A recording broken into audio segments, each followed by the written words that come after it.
सब लोग ने टेस्ट दे दिया ना, तो अपन सबसे पहले टेस्ट डिस्कस कर लेते हैं। ठीक है, फटाफट से एक बार आ जाओ टेस्ट में।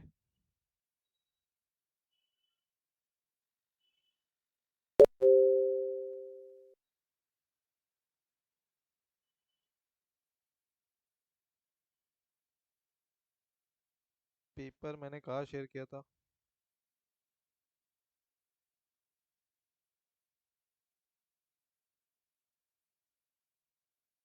बोलो बोलो बोलो। Test question paper. आंसर मैंने नहीं डाले ना, आंसर मैं अभी डाल देता हूँ तुरंत। तो बोलो फटाफट। आई डोंट थिंक एमसीक्यू में कोई दिक्कत आई होगी तुमको। Yes, first MCQ was pretty simple. Easy था काफी। ऑडिट एविडेंस की प्रायोरिटी, किसी को कोई दिक्कत है? Any doubt? नहीं है तो मैं आगे बढ़ते जाऊंगा फिर। प्लीज यस और नो बोलते जाओ। सिंपल तो ऑडिट एविडेंस देखना था, तो सबसे पहले एविडेंस कौन सा आएगा? ओहो, इसको मुझे सबसे पहले एविडेंस कौन सा आएगा?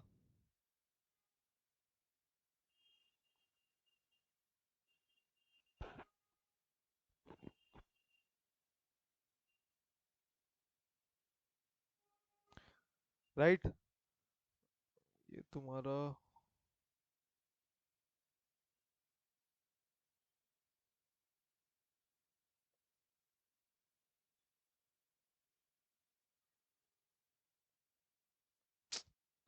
सेकंड होल्ड करना।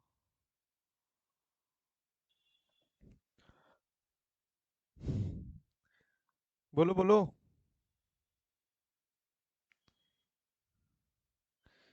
हाँ हाँ, सही है ये तो। हाँ,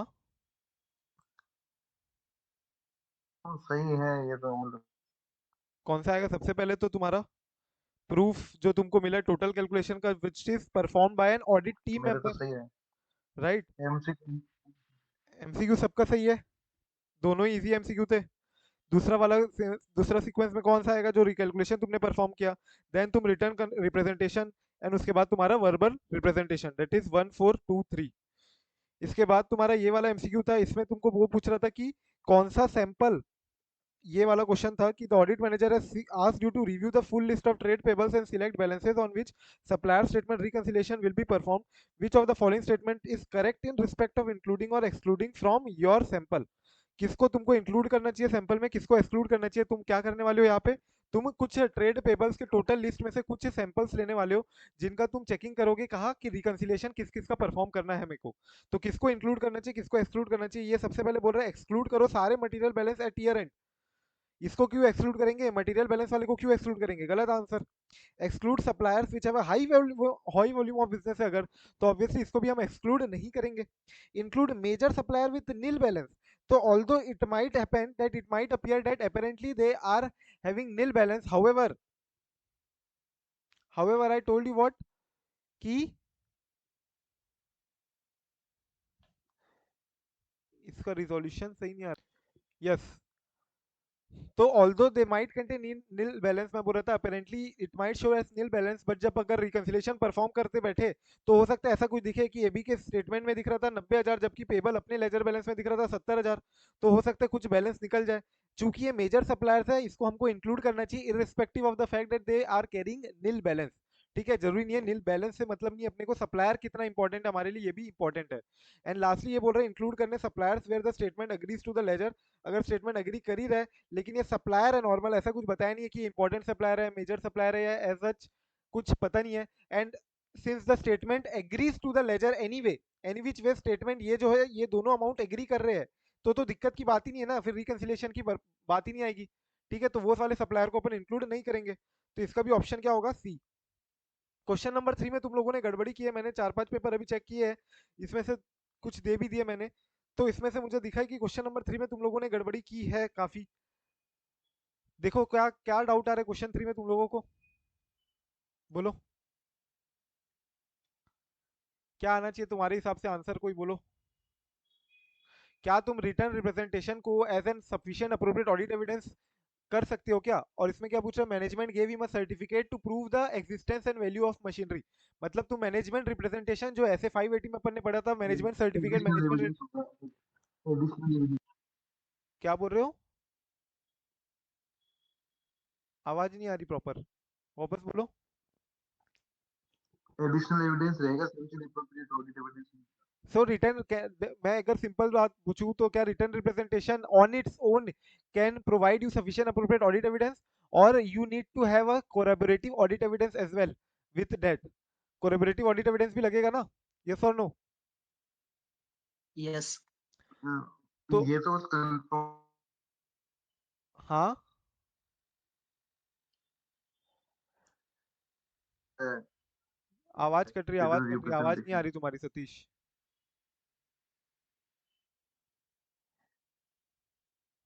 इसमें बोलो क्या लिखोगे, क्या क्या लिखोगे? पहले तो रिटर्न रिप्रेजेंटेशन क्या होता है समझाओगे? क्या होता है रिटर्न रिप्रेजेंटेशन, कोई मुझे बताओ फटाफट से। What do you mean by written representation? Return representation की डेफिनेशन आएगी। That is management confirmation, management return हाँ, कंफर्मेशन, राइटिंग में जो मैनेजमेंट कंफर्म करती है कुछ चीजें, राइट? एंड एज पर ऐसे 580 तुमको ये बताना पड़ेगा कि corroborative audit evidences are must whether those evidences are within the entity और it might be coming from outside the entity. But return representation को तुम sufficient appropriate audit evidence on its own नहीं मान सकते हो, and then you will deliberate on the facts of the case, कि तुमको satisfy करना चाहिए था रिगार्डिंग एग्जिस्टेंस, ओनरशिप, ये तो जो तुम्हारे फिक्स्ड एसेट है, इसमें तुमको चेक करना पड़ेगा ना। मैनेजमेंट एक प्रोसीजर परफॉर्म करती है ऑलरेडी, फिजिकल वेरिफिकेशन, तो तुमको भी वो फिजिकल वेरिफिकेशन मैनेजमेंट कैसे परफॉर्म करती है, मैनेजमेंट के क्या प्रोसीजर है, ये सब देखना पड़ेगा, कि मैनेजमेंट की जो प्रोसीजर है उस पर तुम्हारा व्यू होना चाहिए। और फिजिकल वेरिफिकेशन तुमको भी कुछ सैंपल बेसिस में करना है, तो हो सकता है तुम भी कर लो। तो तुमको कंफर्मेशन लेनी, तुमको अपना खुद के एविडेंसेस देने हैं, मैनेजमेंट कंफर्मेशन के बेसिस में तुम मिला के नहीं चल सकते हो। तो 580 का रेफरेंस देना ही देना है यहाँ पे। एंड स्पेसिफिकली तुमको तुम्हारी रिस्पॉन्सिबिलिटी भी बतानी है कि since you can also obtain sufficient appropriate audit evidence bye evaluating the management procedure, physical verification की जो मैनेजमेंट की खुद की जो प्रोसीजर है वो देखो, ठीक है, खुद थोड़ा सैंपल बेसिस में इवेल्युएट करो, वेरिफिकेशन करो कुछ एसेट्स का, एग्जिस्टेंस, कंडीशन, ओनरशिप, ये जो तुम्हारी पॉइंट्स है ये सारे आने चाहिए थे। क्लियर है? And then facts of the case लिख के कंक्लूड करोगे कि he was not right in his approach. Question number 4 में क्या दिक्कत हुई थी? डेट एंड पीरियड के ऊपर पूछा इसने। डेट एंड पीरियड के ऊपर एडवाइस करो कि रिटर्न रिप्रेजेंटेशन का डेट और पीरियड क्या होना चाहिए generally. Date and representation, a date and period of written representation generally, written confirmation written representation का क्या होना चाहिए? डेट एंड पीरियड बोलो।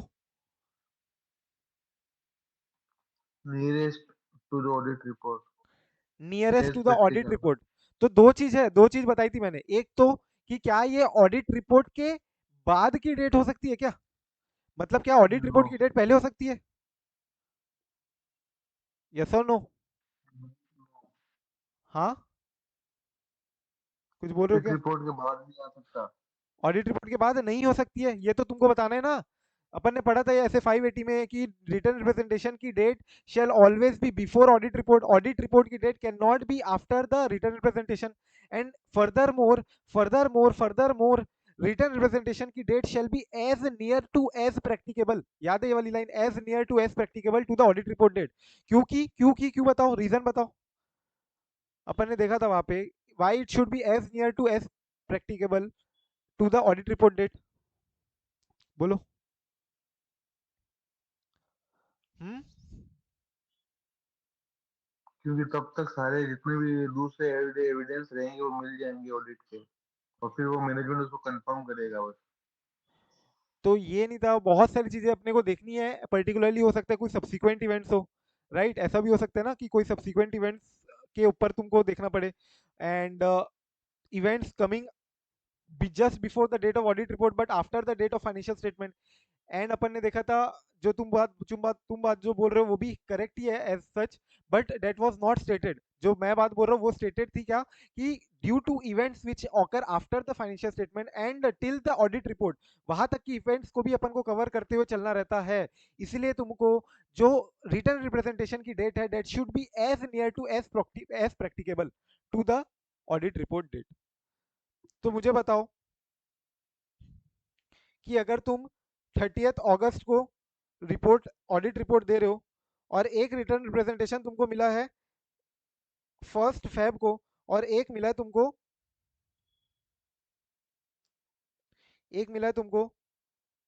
14 अगस्त को, जिस दिन पाकिस्तान का इंडिपेंडेंस डे है। पाकिस्तान के इंडिपेंडेंस के दिन एक तुमको मिला है और एक 1 फेब को मिला है। तो ऑब्वियसली तुम किस पे रिलाई करोगे, तुमको किसको रिप्रेजेंटेशन तुमको मानना है, जो 14 फेब है। इवन तुमको अगर कंपेयर करना बोले तो 14 मार्च या 14 अप्रैल का भी से भी रिटर्न रिप्रेजेंटेशन तुमको क्या कर लेना है 14 अगस्त का। तो ये बात याद रखना कि डेट एंड पीरियड क्या होगा। डेट मेरा डेट का भी बताना है, पीरियड का भी बताना है। पीरियड का क्या बोले, पीरियड बोले तो टोटल जो फाइनेंशियल पीरियड है तुम्हारा, फाइनेंशियल पीरियड जिसकी ऑडिट हो रही है, audit under consideration, period under consideration for audit, that has to be provided for by the management in their conversation, in their confirmation. ठीक है, यस और नो। इसके अलावा तुमको यहाँ पे कुछ कुछ बीच में ये भी बोला था कि क्या रिटर्न के बदले वर्बल भी चलेगा क्या, रिटर्न रिप्रेजेंटेशन लेटर जो रिटर्न के बदले क्या वर्बल भी चलेगा क्या, ये भी बात हुई थी यहाँ पे बीच में क्वेश्चन में। देखो क्या बोलना है तुम लोग का, जल्दी जल्दी बोलते जाओ, बहुत सारी चीज करनी है आज अपने को, ऐसे सुस्त बैठ गए हो एकदम।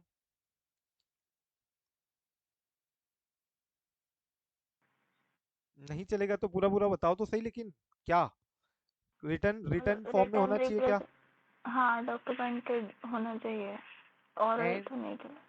हाँ बोलो बोलो और बोलो। इसका जो फॉर्म एंड कंटेंट बता सकते हैं कि ये एज पर रिप्रेजेंटेशन लेटर के फॉर्म में होना चाहिए, ये रिटर्न ही होगा ऐसे, इसकी फॉर्म बताएंगे।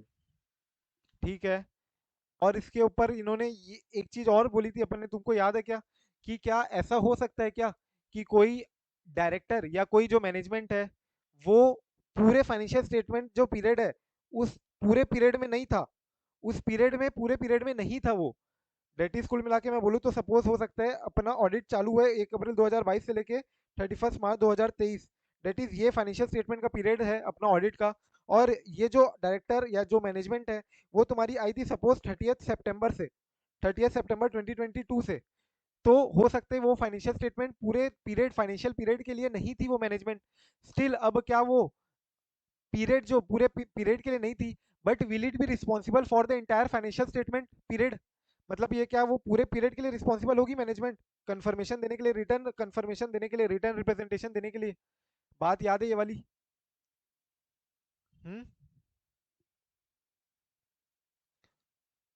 क्या यहाँ पे पीरियड की बात की है ना, तो पीरियड के बारे में इलेबोरेट भी तो करना पड़ेगा ना फिर अपने को, कि कौन से पीरियड का है। तो मैंने बोला कि भैया जिस फाइनेंशियल स्टेटमेंट फाइनेंशियल पीरियड की जिस ऑडिट हो रही है 22-23 की, FY23 की अगर ऑडिट हो रही तो वो FY23 से रिलेटेड होना चाहिए। तो कोई मैनेजमेंट हो सकती है जो बीच में अपॉइंट हो, बीच में आई हो, तो हो सकता है वो बोले कि भैया हम इस सब समय नहीं थे, लेकिन क्या वो रिस्पॉन्सिबल रहेगी, यस और नो। यस रिस्पॉन्सिबल है। यस रहेगी।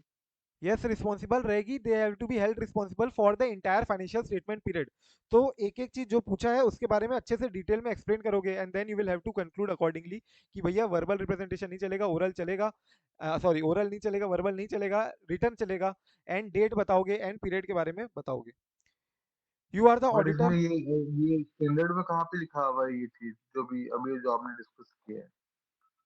ये अपन ने एक क्वेश्चन है सेम यही वाला क्वेश्चन है, ये क्वेश्चन के टाइम ही मुझे डिस्कस पता है किया वो होगा। क्वेश्चन मेरे सामने, वो सामने में खुला हुआ है क्वेश्चन है, बट कोई क्वेश्चन नहीं पढ़ के जाए, ओनली स्टैंडर्ड पढ़ के जाए तो उसको तो कैसे आएगा?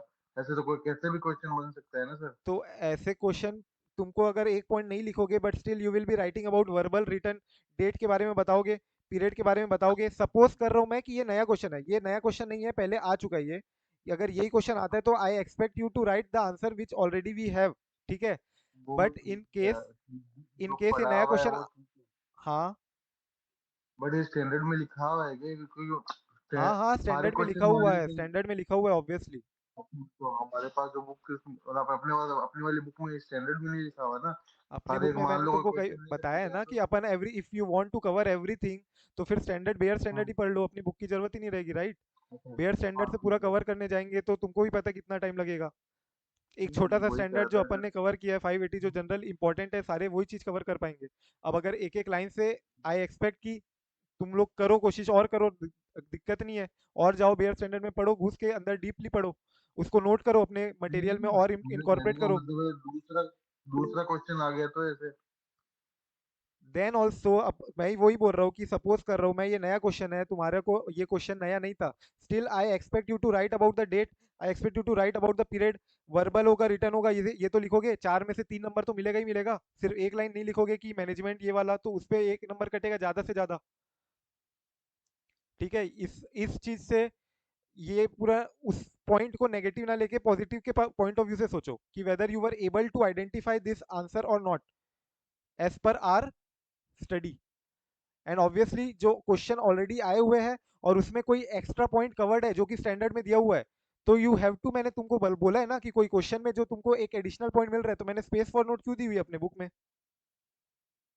यहाँ पे अपनी हाँ स्पेस फॉर वो नोट तो दी हुई है ना। मतलब तो यहाँ पे इनकॉर्पोरेट करो, I expect you to incorporate this additional points which you find की तुम्हारे मटेरियल में इंक्लूड नहीं हुआ, and if it is included in the question and you are finding it. Suppose करो कोई नया आरटीपी में तुमको नया क्वेश्चन मिल रहा है, नया पॉइंट मिल रहा है जानने को, एमसीक्यू में कोई नया पॉइंट मिल रहा है, या एमसीक्यू में कोई ऐसा ट्रिकी पॉइंट मिल रहा है जो तुमको यहाँ से समझ में नहीं आएगा, लेकिन एमसीक्यू से समझ में आया तुमको कि भैया ये इंपॉर्टेंट पॉइंट है, तो उसको बाजू में ही नोट करो। इससे तुमको ओवरऑल आखिरी पॉइंट ऑफ व्यू में क्वेश्चन आंसर एक की अलग से कोई बुक है या कोई एमसीक्यू के अलग सॉल्व करके जा रहे हो, वो अलग से नहीं करना पड़ेगा। अल्टीमेटली लास्ट डे में सिर्फ यही बुक को करते हुए जाओगे। टू एड्रेस दैट पॉइंट कि ये अपने इसमें कवर्ड नहीं है, तो ये ऑलरेडी क्वेश्चन में कवर्ड है। ठीक है, जो क्वेश्चन में कवर्ड है, आई एक्सपेक्ट कि दो तीन वी क्वेश्चन हैव और है कवर्ड दैट इन जैसे, आवर मटेरियल। बोलो।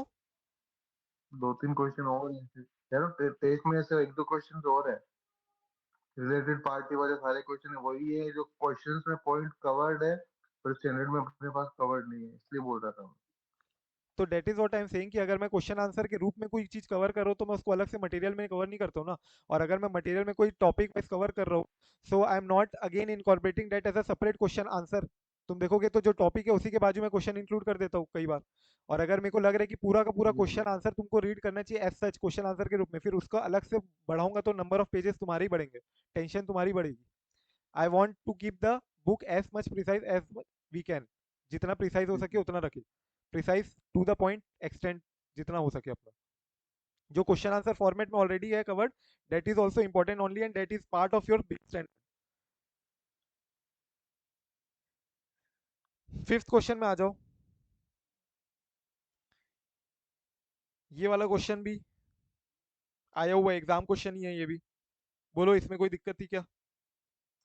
ऐसे 560 में ये पूछे तुमको, as the auditor of PQR limited what audit procedure would you perform to ensure that all subsequent events are considered so that financial statement for the year ended represent true and fair view. सारे subsequent events consider कर पाओगे कि नहीं कर पाओगे, ये ensure करने के लिए क्या क्या कर सकते हो तुम? बोलो। यस।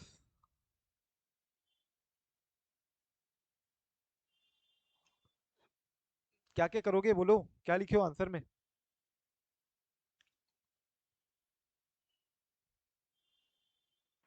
Discuss with management. हाँ, Discussion with management. Discussion with management, क्या डिस्कशन करोगे उनके साथ बैठ के? अभी मैं बैठा हूँ, मान लो मैं मैनेजमेंट हूँ, क्या बोलोगे मेरे को? कि मतलब कोई सब्सिक्वेंट इवेंट्स या हम्म। कोई सब्सिक्वेंट इवेंट्स हुई है कि नहीं। तो मैनेजमेंट से पूछोगे कि भैया मैनेजमेंट तू क्या प्रोसीजर अप्लाई करती है, how do you identify subsequent events, याद है? जो अपना पार्ट वन 3 पार्ट में डिवाइड किया था ना अपन ने, उसमें से अपन ने देखा था ना कि क्या क्या अपन मैनेजमेंट के साथ बैठ के डिस्कस करेंगे, इंक्वायरी करेंगे मैनेजमेंट के साथ, रीड करेंगे minutes of the meeting, board की मिनट्स, वायरल जो इंटरिम करेंगे फाइनेंशियल स्टेटमेंट है उसको उसको रीड रीड करोगे। करेंगे। यही सब तो हाँ, तुमको इंश्योर होगे ना सब्सिक्वेंट तुम। Financial statement. What audit procedure you will perform to get ensured that all subsequent events are considered, ये सब तो करोगे। क्लियर है क्या? थोड़ा सा घुमा के पूछा तो तुमको ये तो पहले सोचो कि ऐसे में अपन ने क्या क्या पढ़ा है। कुल मिला के 560 में 4 चीज तो पढ़ी है अपन ने। एक part one, part two, part three, 3 part पढ़े हैं, और एक चौथा पढ़ा था कि क्या क्या इंक्वायरी करोगे। इंक्वायरी एज सच क्या क्या पॉइंट्स तुम मैनेजमेंट से पूछोगे सब्सिक्वेंट इवेंट्स के लिए।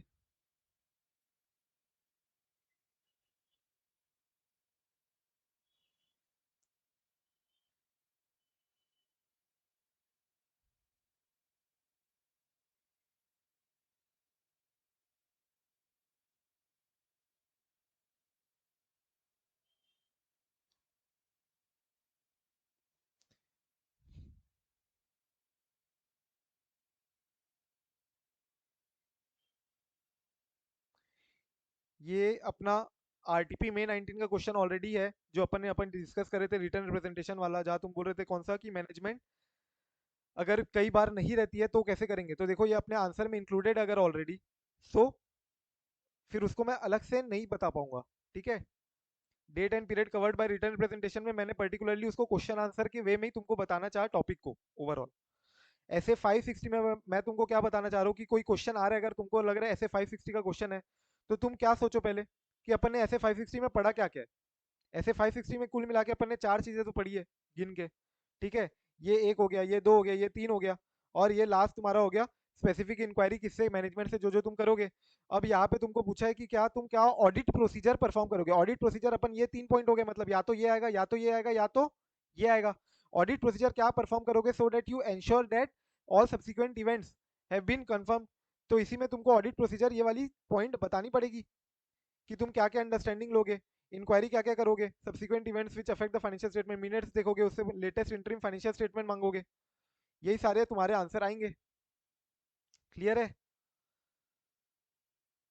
यस और no? Yes sir. Question number 6, ये भी अगेन क्वेश्चन आंसर के रूप में ही डाला है, ये बहुत पहले क्वेश्चन आया हुआ है एग्जाम में, एंड एज सच एएस इंडेस का क्वेश्चन है बेसिकली। अगर मैं बोलूँ तो ये तुमको स्टैंडर्ड में नहीं समझ आएगा, बट तुमको पहले जब हुआ करता था फाइनेंशियल स्टेटमेंट्स के जो शेड्यूल 3 का एक चैप्टर हुआ करता था, उसमें एएस और इंडेस की बातें भी बहुत सारी हुई होती थी।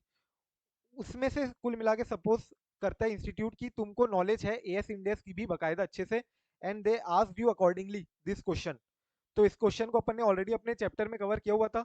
तो again were you able to write और नॉट प्रॉपरली, क्योंकि मैंने जितने अभी चेक किया उसमें प्रॉपर मेरे को आंसर मिला नहीं ये क्वेश्चन पे भी। मैंने पर्टिकुलरली काफी इस टाइप के क्वेश्चन डाले थे टेस्ट पेपर में जिसमें तुमको दिक्कत आएगी। इजी इजी एकदम डाले नहीं, स्ट्रेट फॉरवर्ड एकदम। तो दिक्कत वाले क्वेश्चन डाले थे मैंने, एंड आई न्यू की थोड़ी हाँ परफॉर्मेंस एज सच उतनी नहीं होगी जितनी होनी चाहिए, बट अगेन थोड़ा तो निकल के आना चाहिए था। जो अपन अगर डिस्कस किए थे ये पॉइंट, ये क्वेश्चन अपन ने डिस्कस किया हुआ था वो गवर्नमेंट सेंट्रल वाला, तुमको गवर्नमेंट एग्जामेशन पता है? हाँ, वो सेंट्रल गवर्नमेंट के या फिर गवर्नमेंट कंट्रोल्ड, होली ओन्ड या पार्टली ओन्ड, जो आपस में ट्रांजेक्शन करते हैं सेंट्रल हम्म गवर्नमेंट के बीच, हम्म तो एग्जामिशन होते हैं, लेकिन स्टेट गवर्नमेंट्स में नहीं होते। नहीं नहीं, ऐसा स्टेट गवर्नमेंट वाला कोई पॉइंट नहीं है यहाँ पे। ये तुम बैंक ऑडिट से लिंक कर रहे हो क्या, कि स्टेट नहीं, गवर्नमेंट शायद गारंटीड ऐसा याद एडवांस? था। हाँ, क्या बोल रहे हो? यही पता नहीं, ये याद आ गया।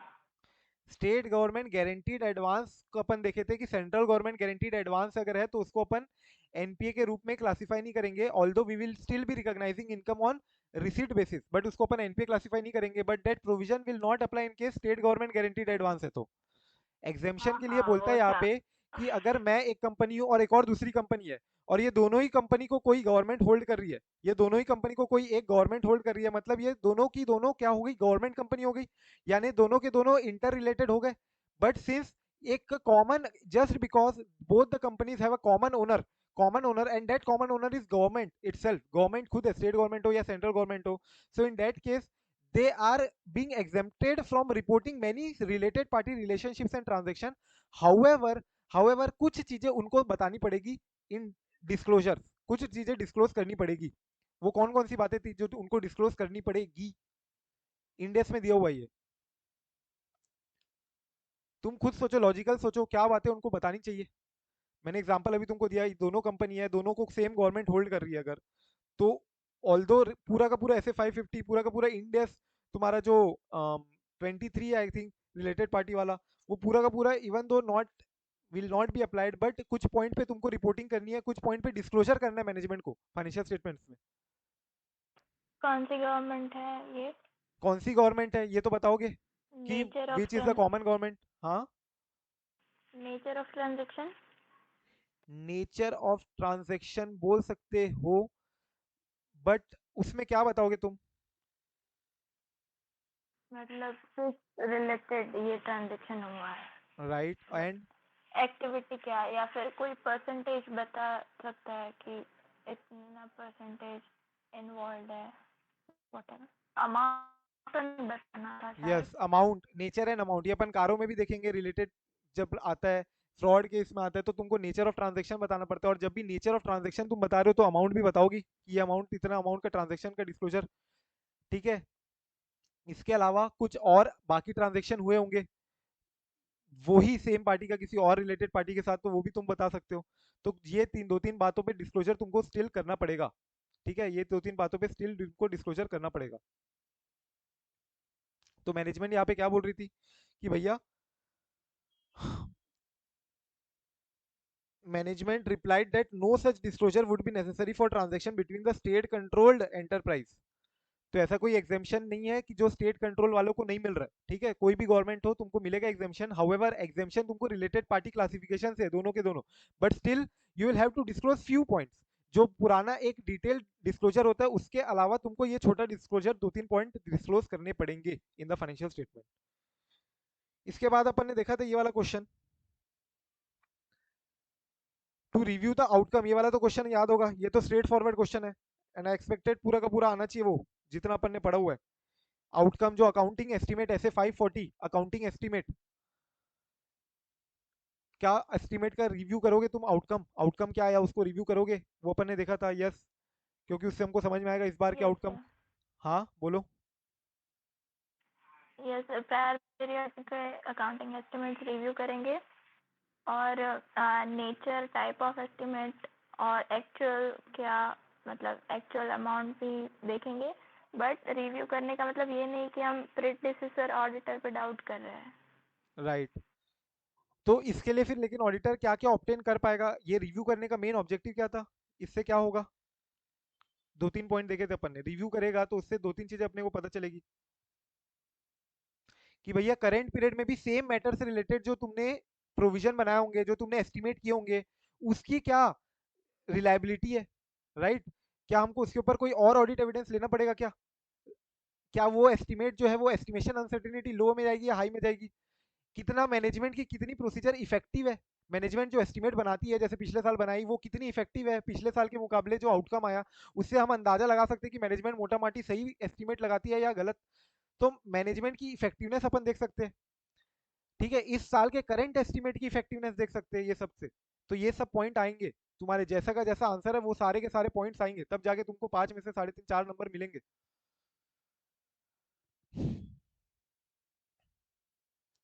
क्वेश्चन नंबर देन 8 आया तुम्हारा, ये भी स्ट्रेट फॉरवर्ड क्वेश्चन था, ओपनिंग बैलेंस ऐसे 510 वाला। बोलो, Mr. X should follow in the initial audit engagement also suggests the approach to be followed regarding mentioning in the audit report if Mr. X is not satisfied about the correctness of the opening balance। तो तुमका जो एक procedure दिया हुआ है पूरा का पूरा ऐसे 510 में, वो पूरा पूरा लिख सकते हो तुम।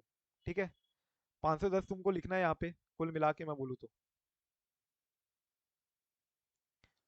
यस और नो, 510 याद है कि नहीं भाई, तुमको देखना था कि प्रायर पीरियड फाइनेंशियल स्टेटमेंट की जो फिगर है वो ब्रॉड फॉरवर्ड करेक्टली किए कि नहीं किया मैंने, opening balance brought forward correctly किए कि नहीं किए मैंने, ओपनिंग बैलेंसेस में जो अकाउंटिंग पॉलिसीज है that is appropriate in the circumstances और नॉट, मतलब जो क्लोजिंग में अकाउंटिंग पॉलिसी होगी जो और जो ओपनिंग में है वो हार्मोनाइज होनी चाहिए, जो ओपनिंग में अकाउंटिंग पॉलिसी है डेट इज अप्रोप्रिएट और not.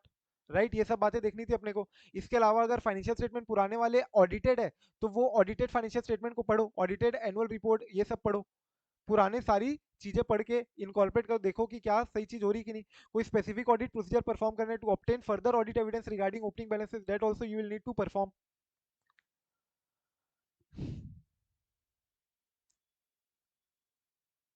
Then question number 9, National Green Tribunal based on investigation performed by the Regional Forest Department for violating environmental laws. Show cause notice earlier was already issued to Abhinandan Limited by National Company Law Tribunal, National Green Tribunal, sorry, for levying the penalty of amount 500 crore, unaudited profit of Abhinandan 35 crore था। बाप रे, profit 35 crore है और already profit का 35 करोड़ है मान लो, और तुम्हारे पास शो कॉज नोटिस आ गई है नेशनल ग्रीन ट्रिब्यूनल से ये बोल के कि क्यों हम ना तुमको 500 करोड़ की पेनाल्टी लगा दे, हमको रीजन के साथ बताओ तभी हम तुमको 500 पेनाल्टी की लगाना है या नहीं लगाना है सोचेंगे। लेकिन शो कॉज नोटिस मतलब क्या कि तुम नोटिस तुमको आ गई है तो, और तुमको पूछ रही है एनजीटी क्या कि क्यों नहीं हम तुमसे लगाए पेनाल्टी 500 करोड़ की, मतलब अगर कल चल के अगर मान लो तो ये बहुत बड़ा अमाउंट हो जाएगा। ठीक है, 100 करोड़ का तो टर्नओवर है. Upon inquiry it was identified that Abhinandan has disclose this matter in the financial statement by way of footnote. Abhinandan ने ये मैटर को डिस्क्लोज किया है by way of footnote, the extract of which is provided below. Company has received a show cause notice for some potential violation of environmental laws and company's legal department assessed and found that judgement would be in favour of the company. Judgement हमारे favour में आएगा, मोटा माटी ये बोल रहा है. Accordingly no provision has been created for such notice. कोई प्रोविजन हमने नहीं बनाया. In light of the above scenario kindly provide what should be the appropriate opinion और option for the statutory auditor of the company to report this matter. बताओ कौन कौन से ऐसे लग रहे हैं तुमको यहाँ पे, दिक्कत की बात क्या क्या लग रही है. Material uncertainty as per material SFR 70. Uncertainty related to going concern बोल रही है बृंदा 570. तुमको आंसर मिल दिया है. क्यों लग रहा है तुमको ऐसा, संजना बताओ मेरे को. व्हाई डू यू थिंक ऐसे 570 can come here.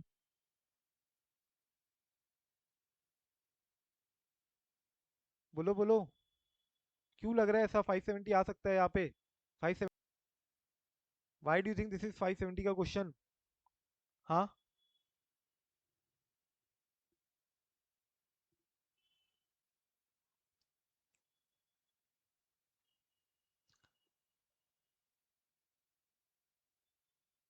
Oh shit, recording फिर अटक गई.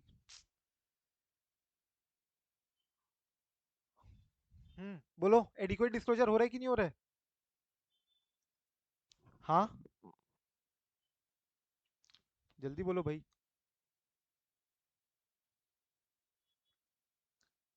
अरे क्या डिस्क्लोजर करी management, whether the disclosure is adequate और नॉट. रिवाइज ही नहीं किया और क्या. पूरा मैं आंसर बता रहा हूँ, बस हिंट पूछ रहा हूँ तुमको, डायरेक्ट आंसर.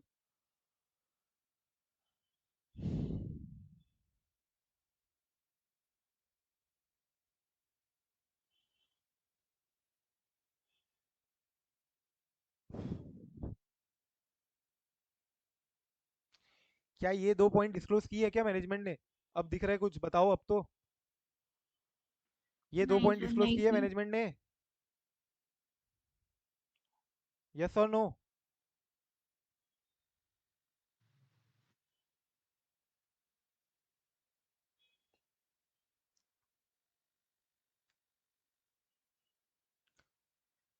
क्वेश्चन नंबर 10 देख लो. JKL limited is engaged in the business of construction real estate having various projects across state.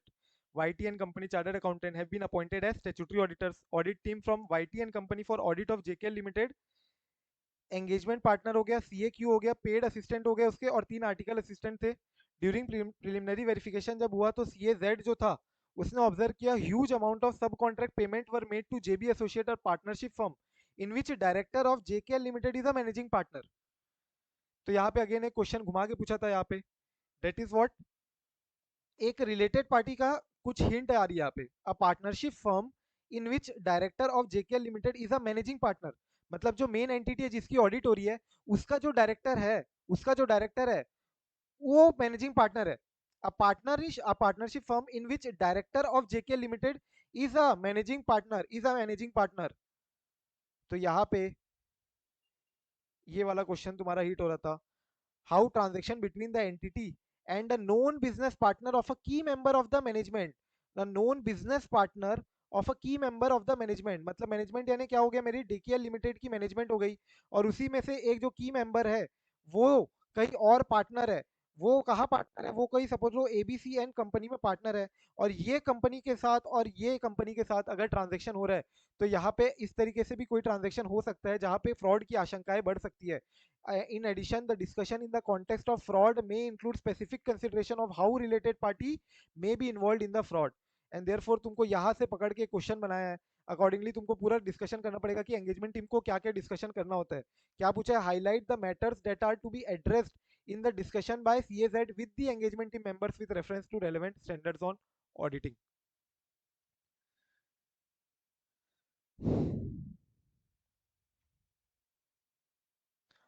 अभी आ जाओ बैंक ऑडिट में.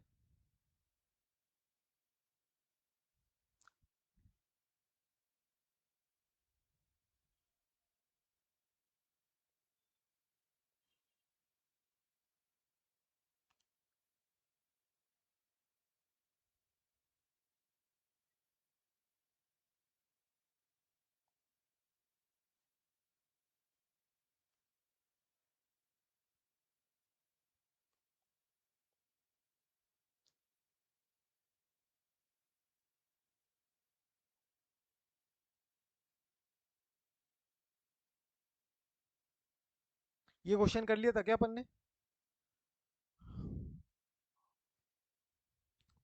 हाँ, ये क्वेश्चन कर लिया था क्या?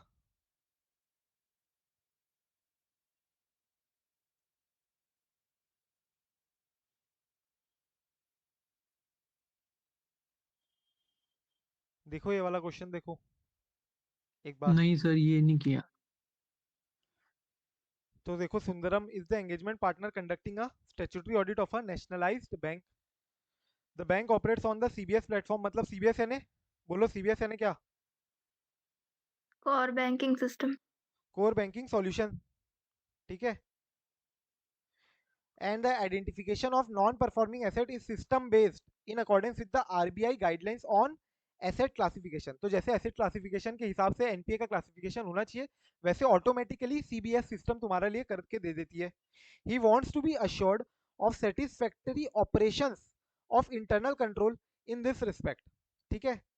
तो तुमको satisfactory operations of internal control in this respect, इसके ऊपर assurance देनी है। He wants to be sure that there exists an internal control system in the bank which not only prevents and reduce the risk of loan becoming NPA at initial stage, but also sends out timely signals to the bank subsequently। मतलब ये बोल रहे हैं कि हमारे ऐसा internal control mechanism system होना चाहिए जो कि इनिशियली अकाउंट मेरा एनपीए हो ही ना, इनिशियली अकाउंट मेरा एनपीए हो ही ना, ऐसा सिस्टम होना चाहिए। एंड सेकेंडली, मेरा एक ऐसा सिस्टम होना चाहिए which sends out timely signals to the bank subsequently भी, बाद में भी। क्या बोल रहे हो सतीश? सर प्लीज एक बार पेज नंबर बताओ कि मेरे नेटवर्क नहीं आ रहा था। पेज नंबर है तुम्हारा, बैंक ऑडिट में आ जाओ, पेज नंबर 324। 324 में ओके सीए सुंदराम करके क्वेश्चन है। उस क्वेश्चन में अभी अपन ने देखा क्या, कि तुमको अश्योरेंस देना है कि कैसे एनपीए के ऊपर तुम्हारा इंटरनल कंट्रोल मैकेनिज्म है जो कि शुरू में रिस्क तुम्हारा कम कर दे with respect to loan becoming NPA, मतलब लोन एनपीए मेरा हो ही ना। और सेकेंडली, अगर एनपीए होने के पहले मेरे को सिग्नल भेज दे एक बार, अर्ली वार्निंग सिग्नल बोलते हैं इसको अपन, ईडब्ल्यूएस। ईडब्ल्यूएस एक सिस्टम होता है, EWS earning warning signals. He is putting considerable importance on effective credit appraisal. यही तो कर पाओगे तुम। कैसे देखोगे कि भैया मेरा लोन एनपीए में ना खिसके, इसके लिए तुम क्या इंश्योर करोगे कि मेरा क्रेडिट अप्रेजल्स इफेक्टिव हो due to their role in preventing NPA slippages, ताकि मेरा लोन स्लिप ना हो एनपीए में, मेरा जो परफॉर्मिंग एसेट है वो मेरे एनपीए में स्लिप ना हो, एनपीए स्लिपेजेस लोअर करने के लिए। while carrying out a walkthrough of internal control over advances, especially in areas of credit appraisal and credit monitoring, indicate any four specific controls which you may be looking for। तो तुमको अपने थोड़ा दिमाग लगाना पड़ेगा, सोचना पड़ेगा क्या कंट्रोल तुम लगाओगे अगर तुम रहते तो। जो कंट्रोल तुम लगाओगे या जो कंट्रोल तुम देखोगे पर्टिकुलरली, बोलो सोच के एक बार। पता रहती है कि ही माइट लैप्स, अभी इसका अकाउंट एनपीए हो सकता है ऐसा करके, उसको टाइम टू टाइम हम वार्निंग देंगे। क्या क्या क्या क्या वापस से बोलना, टाइम टू टाइम क्या मिलता है? ऐसा कर सकते हैं। एक बार वापस से बोलना, तुम्हारी बीच में आवाज कट गई। मतलब फाइनेंशियल बैकग्राउंड देखेंगे उसका हम्म,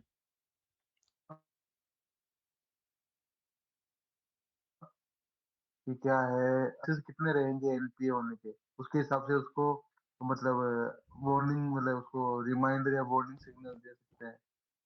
तो early early warning signals, early warning system एक होता है तुम्हारा, ठीक है। उसमें तुम ईडब्ल्यूएस ट्रिगर्स क्या होते हैं? ईडब्ल्यूएस ट्रिगर ये होते हैं कि भाई तुम्हारा मान लो किसी कंपनी को तुमने कोई लोन दे के रखा हुआ है, वो कंपनी क्वार्टरली फाइनेंशियल स्टेटमेंट्स देती है तुमको, और अगर नहीं भी देती है तो तुम उनके कोवेनेंट, जब तुम लोन दोगे ना तो एक एग्रीमेंट होती है, लोन कोवेनेंट्स बोलते हैं उसको अपन।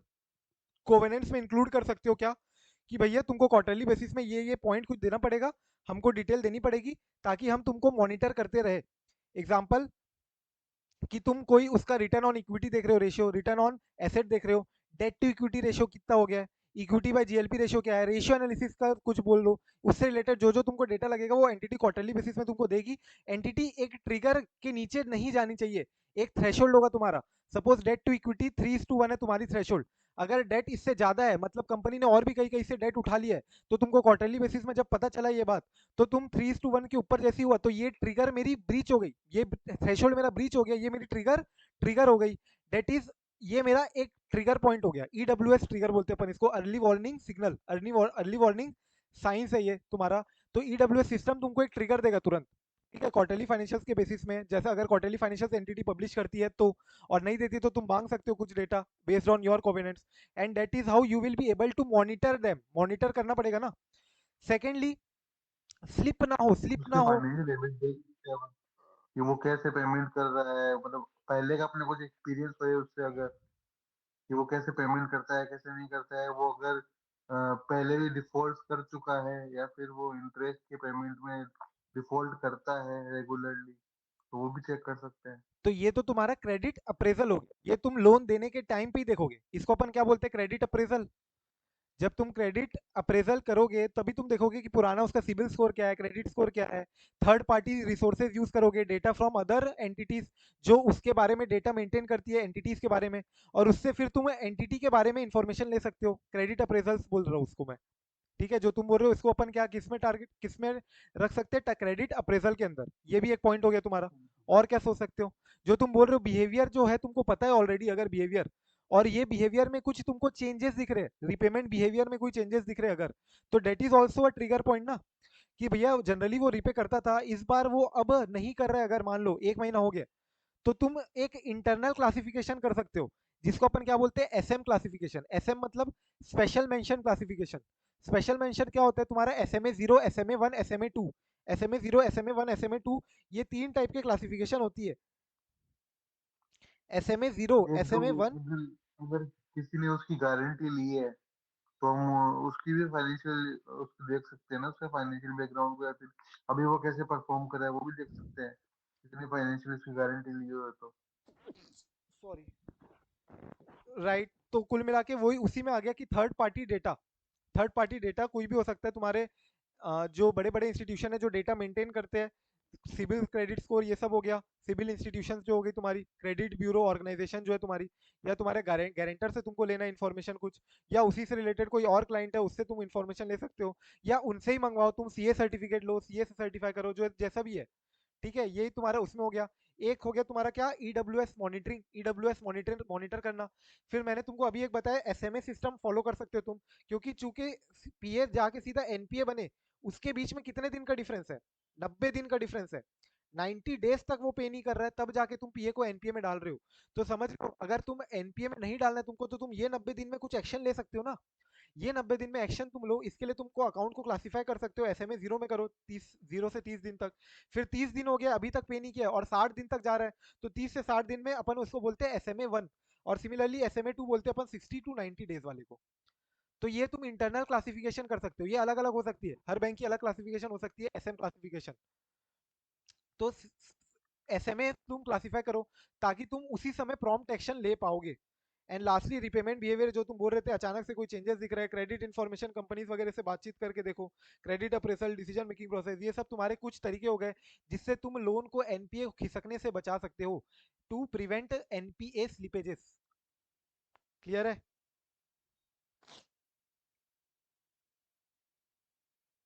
ये देखो, तुम्हारे को पूरी थोड़ी सी खुद का भी दिमाग लगाना पड़ेगा, कॉन्सेप्चुअली क्लैरिटी भी रहनी चाहिए, तब जाके you can write at least 4 3 4 points. अब देखो ये वाला क्वेश्चन है नेक्स्ट, अपन ने इसको भी नहीं किया हुआ है। CA Harshit is conducting statutory audit of branch of public sector bank on examining 20 large advances of the branch, मतलब बड़े बड़े एडवांसेस है 20 के 20। He finds that 5 examined cases loan application have been filled up scantily, scantily मतलब कम कम, ठीक है, कम कम मैडम। तो scantily with important details left out. In these cases, it is also noticed that cash credit limits to the borrower were enhanced during the year, but there are no records pertaining to assessment of enhanced working capital requirement. मतलब मैंने तुमको working capital suppose 1 crore की CC limit दी हुई थी, अब ये CC limit मैंने 1 करोड़ से 1 करोड़ 25 लाख कर दी, और इसके ऊपर मैंने जो असेसमेंट किया है, इंक्रीज एनहांसमेंट जो की है मैंने, इसके ऊपर कोई वर्किंग नहीं है, ठीक है, इसके ऊपर कोई वर्किंग नहीं है। Branch is unable to show such assessment working in the system either. However, all the 5 accounts are operating satisfactorily. शुक्र है, शुक्र है खुदा का कि all operating satisfactorily. These accounts have been classified as standard assets by branch. Would you, would the above information prompt the auditor to suggest change in asset classification of the above account. तो क्या आप तुमको asset classification change करना चाहिए क्या, basis ये सारी point जो तुमने देखी कि लोन एप्लीकेशन स्कैंटली फिल हुआ था, ऊपर से तुमने उसकी लिमिट भी एनहांस कर दी without proper documentation, proper working, without proper approvals. तो क्या अब मेरे को ये अकाउंट को एनपीए क्लासिफाई कर देना चाहिए क्या? सतीश बोल रहे हैं नो। No sir. नो, क्योंकि एनपीए क्लासिफाई अपन तभी करते हैं जब रेगुलेटरी रिक्वायरमेंट, जैसी जैसी आरबीआई ने जैसा बोला है अपने को, क्या अपन ने देखा था कि कहीं भी अगर ऐसी कोई रिक्वायरमेंट हो जहाँ पे इस टाइप के रिक्वायरमेंट से एनपीए क्लासिफाई करेंगे अपन? नहीं, राइट। वो तो तुम्हारी जो जो रिक्वायरमेंट है 90 दिन से ज्यादा हो गया है तो रिपेमेंट नहीं हुआ है तो, या तुमने अकाउंट को रिस्ट्रक्चर किया है तो, या वीकनेस दिख रही है तुमको अकाउंट में, बहुत ज्यादा इनहेरेंट वीकनेस दिख रही है अगर, right? So these were the cases by which you can apply the you can slip the account NPA to NPA, PA to NPA। ये सब के कारण तुम इसको NPA नहीं करोगे। What does depict situation reflect? इससे तुमको क्या दिख रहा है? ये सिस्टम से तुमको मैनेजमेंट में फ्लॉ दिख रहा है? ये सिस्टम में तुमको इंटरनल कंट्रोल मैकेनिज्म में फ्लॉ दिख रहा है कि नहीं? केवाईसी नहीं हो रही है yes proper, sir. Right? KYC नहीं हो रही प्रॉपर, ऊपर से तुम्हारा क्या हो रहा है, तुम लिमिट डॉक्यूमेंटेशन किए बिना वर्किंग कैपिटल इंप्रूव कर दे रहे हो, किसी का लिमिट एनहांस कर दे रहे हो, that is no proper documentation, no proper authorisation is being maintained in the organisation. Internal control की तो धजिया उड़ गई है पूरी, ठीक है, बैंक जैसी इतनी बड़ी ऑर्गेनाइजेशन में। तो ये सब तुम यहाँ पे लिख सकते हो।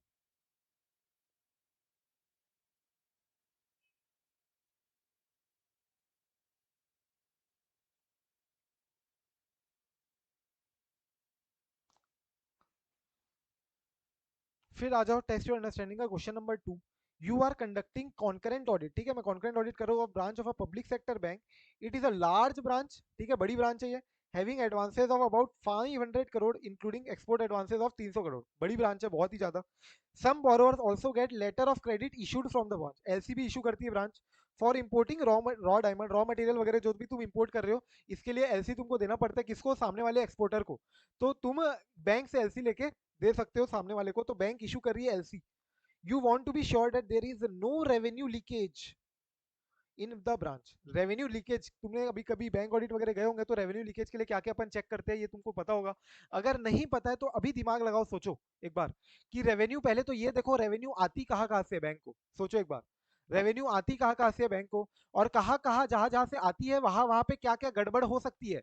जो जो गड़बड़ वाले एरिया है वही तुम्हारे रेवेन्यू लीकेज के एरिया हो सकते हैं, कंसर्निंग मैटर।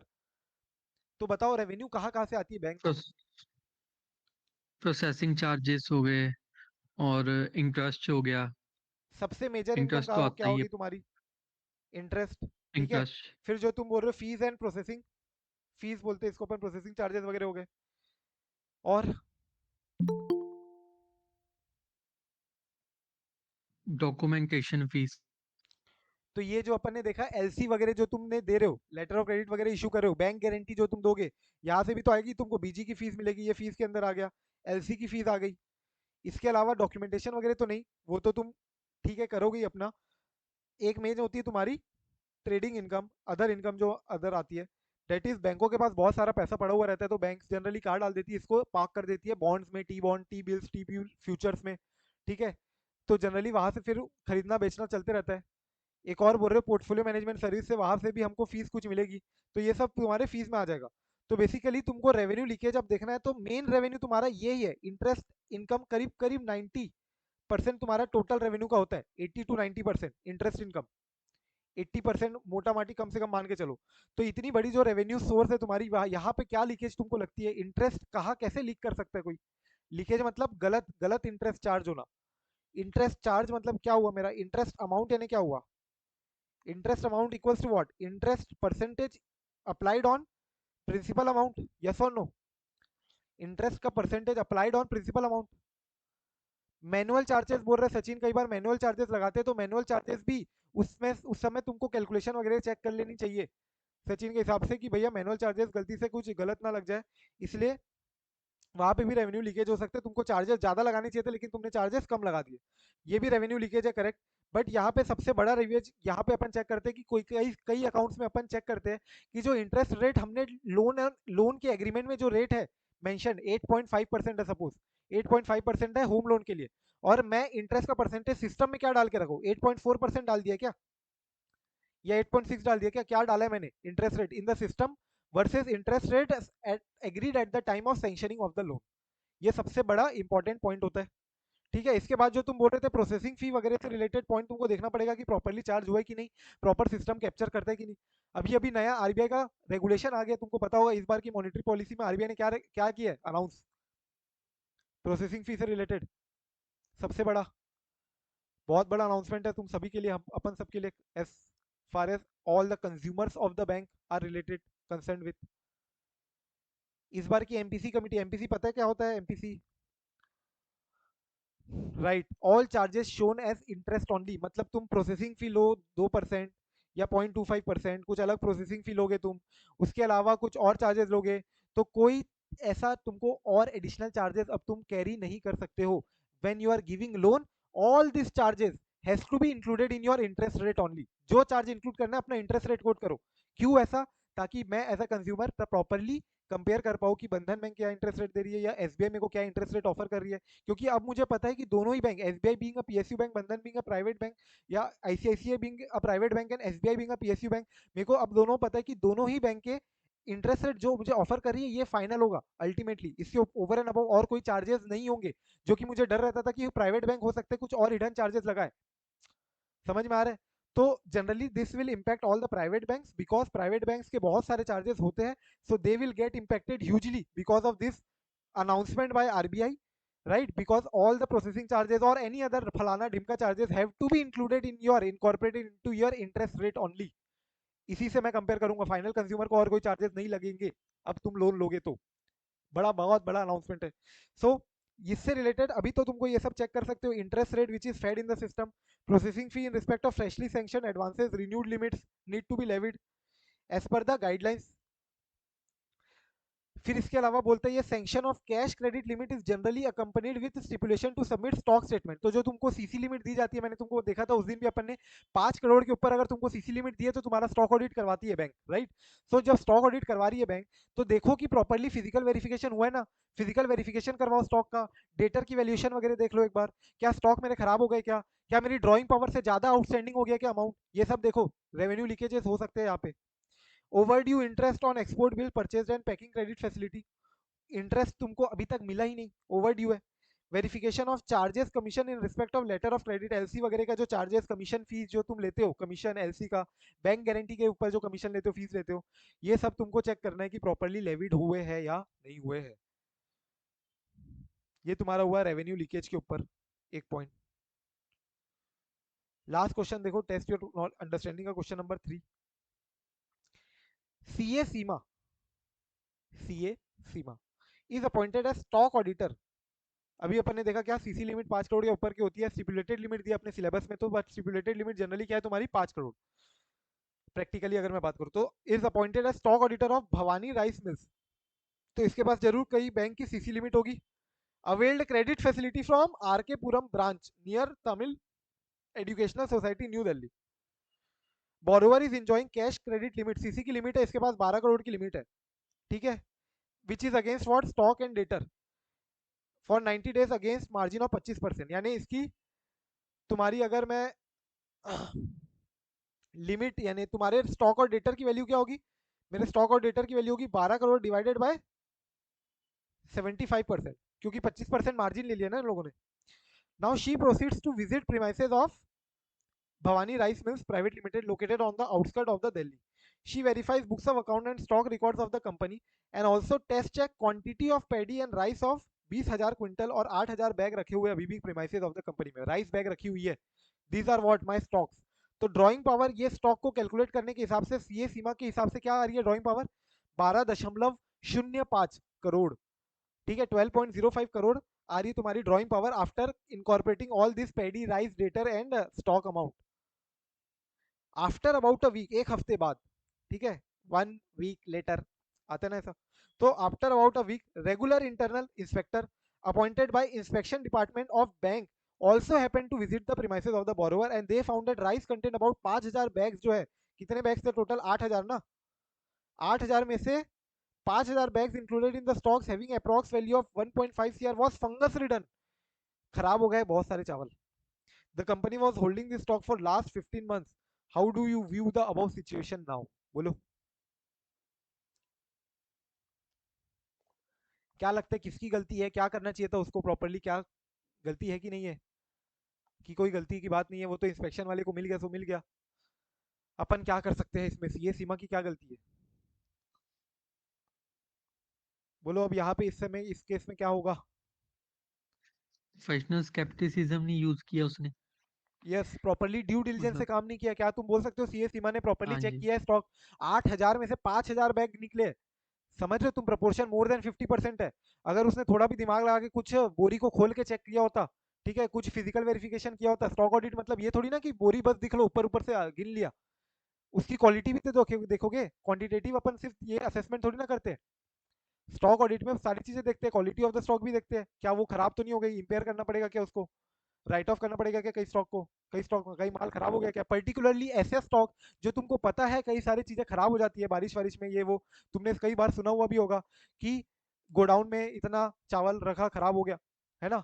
तो ये सारे मैटर में ऑब्वियसली सीए सीमा को अपने ड्यू डिलिजेंस के साथ काम करना चाहिए था. फिजिकल वेरिफिकेशन में not just to check upon the quantitative aspect, also has to go through the qualitative aspects of the stock, and therefore she will supposed to have been carried out the audit not properly, diligently उसने नहीं किया काम. ठीक है, तो तुम लगाना चाहो तो शेड्यूल टू पार्ट 1 क्लॉज 7 वगैरह भी लगा सकते हो यहाँ पे. देखो यहाँ पे आंसर क्या दिया हुआ है, एक बार रीड कर लो, and then we will go through the MCQ case study.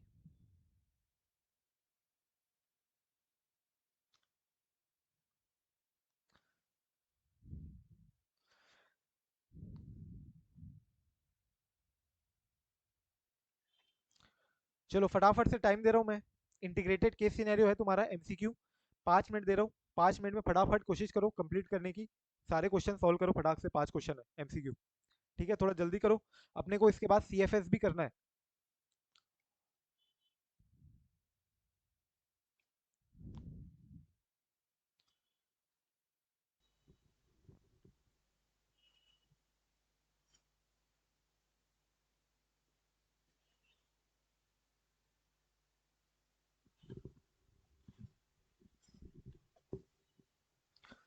हो गया?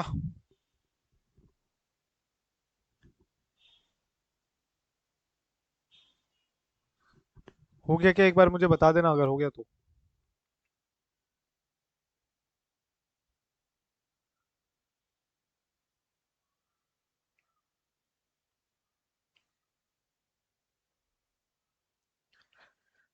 हुआ कि नहीं?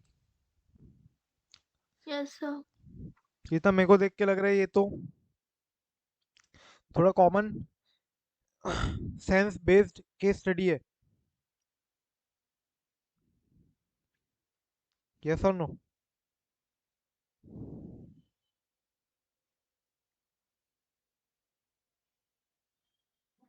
Yes sir, common sense based ही है ज्यादा सारे. तो जैसे मैंने तुमको टेस्ट में 2 एमसीक्यू दिए थे ना, 2 एमसीक्यू जो मैंने तुमको टेस्ट में दिए थे, दैट वाज आल्सो मोर और less in terms of what, common sense, reliability का सीक्वेंस लगाओ.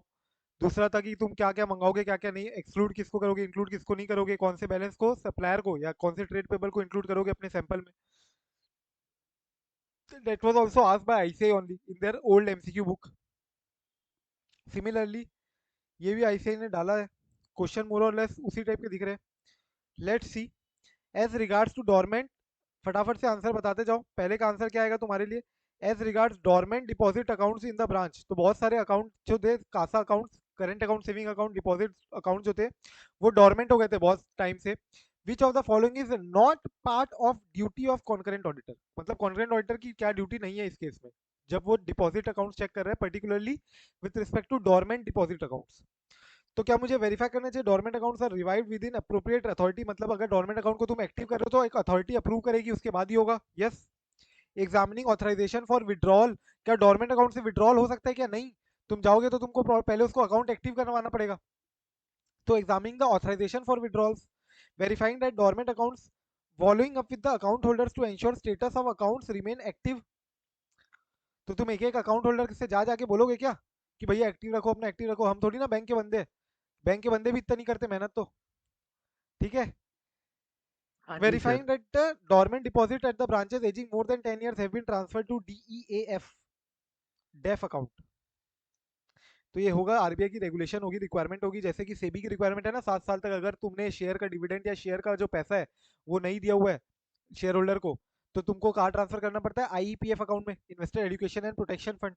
सिमिलरली ये deposit education and awareness fund एक बनाया होगा आरबीआई ने, डीई डेफ। मेरे को ऑप्शन सी लग रहा है ऐसे भी, तो ऑप्शन सी सी होगा, ऑप्शन है सर। हाँ। Right. Question number 2. The concurrent auditor wants to ensure that fresh CASA accounts opened in the branch are KYC compliant. तो बहुत सारे फ्रेश कासा अकाउंट बन रहे थे। CASA means current account saving account, current account saving account. Accounts open in the branch are KYC compliant होने चाहिए, obviously KYC properly होनी चाहिए सबकी। Which of the following best sums up scope of KYC guidelines prescribed by RBI?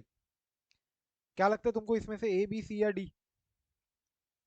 Basic purpose of such guideline is to weed out duplicate customer at the same branch. ये तो है D ही, सही होगा। है। B Such लग रहा है, guidelines contain 360 सारा कुछ पता होना चाहिए। enable them to draw a 360-degree credit profile of the customers by monitoring of transactions. Its primary purpose is assisting banks in making prudent credit decisions.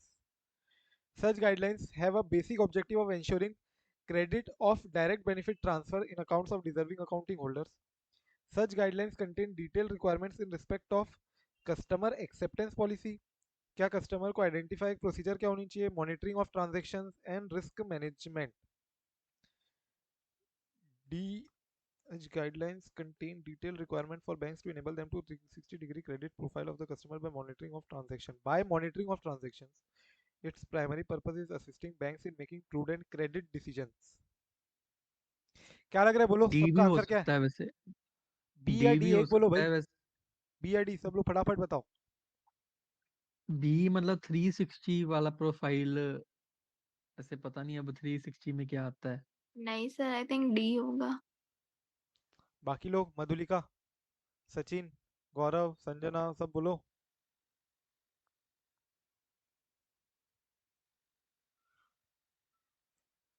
क्या?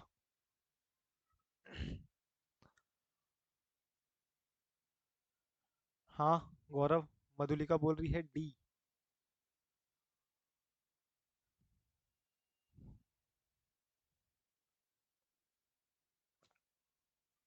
संजना भी बोल रही है डी। मैं क्यों अलग जाऊं, सबके साथ जाती हूँ।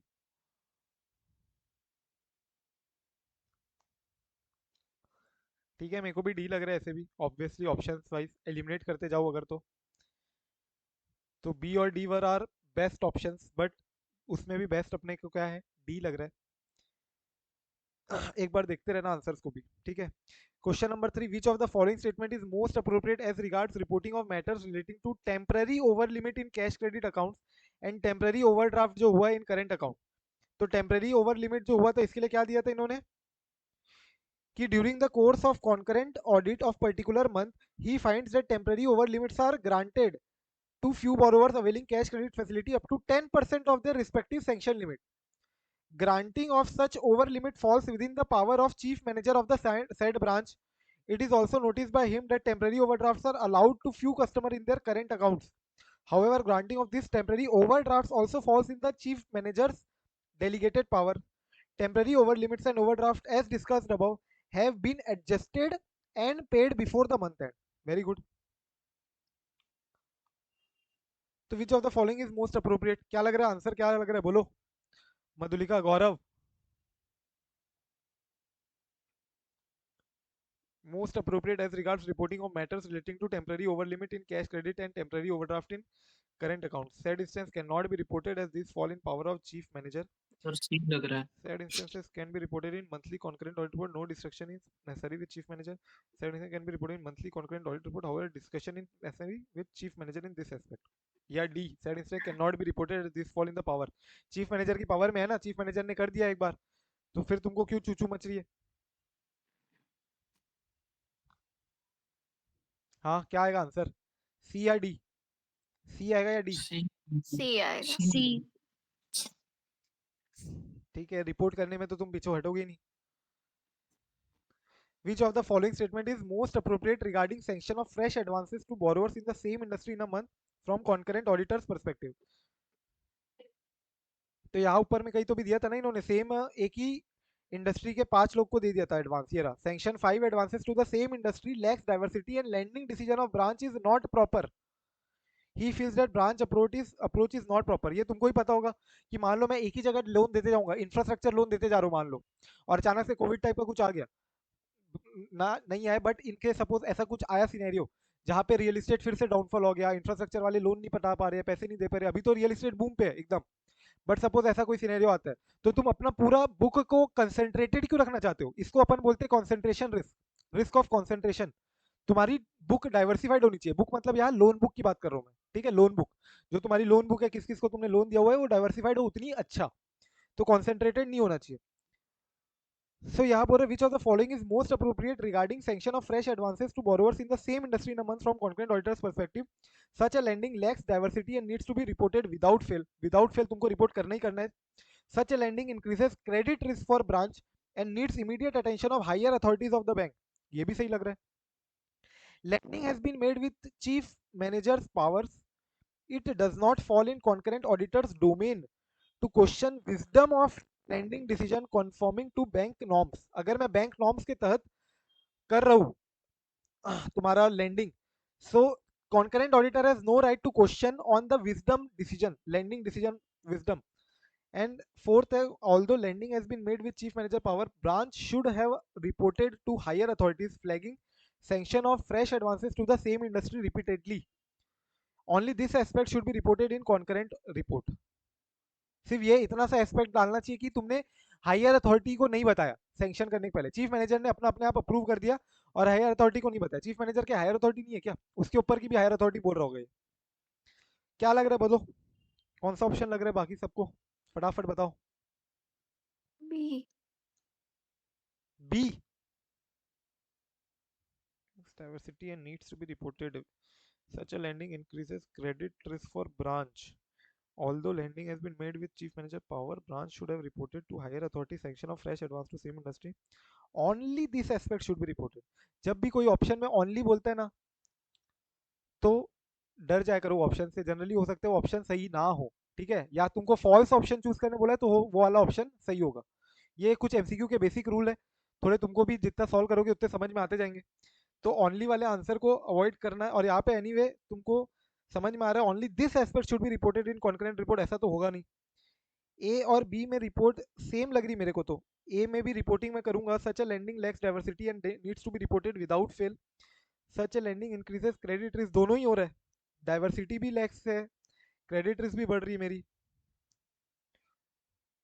विच of the following statement is most appropriate regarding sanction of fresh advances to borrowers in the same industry in a month from the point of view of concurrent auditor?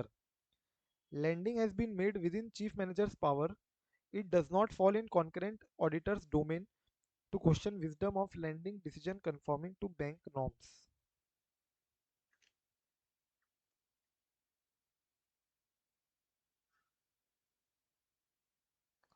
या कई बार क्यों लग रहा है ऑड वन आउट रहता है, but तुमको देना बताना तो चाहिए, ये चीज अपने रिपोर्ट में डालना चाहिए। कंसंट्रेशन रिस्क हो सकता है यहाँ पे, बट ऐसा भी हो सकता है कि ये जो 5 नए एडवांस दिए हैं वो सेम इंडस्ट्री में दिए है, बट इससे कंसंट्रेशन हो गया हो, ऐसा भी अपना कंक्लूड नहीं कर सकते है ना।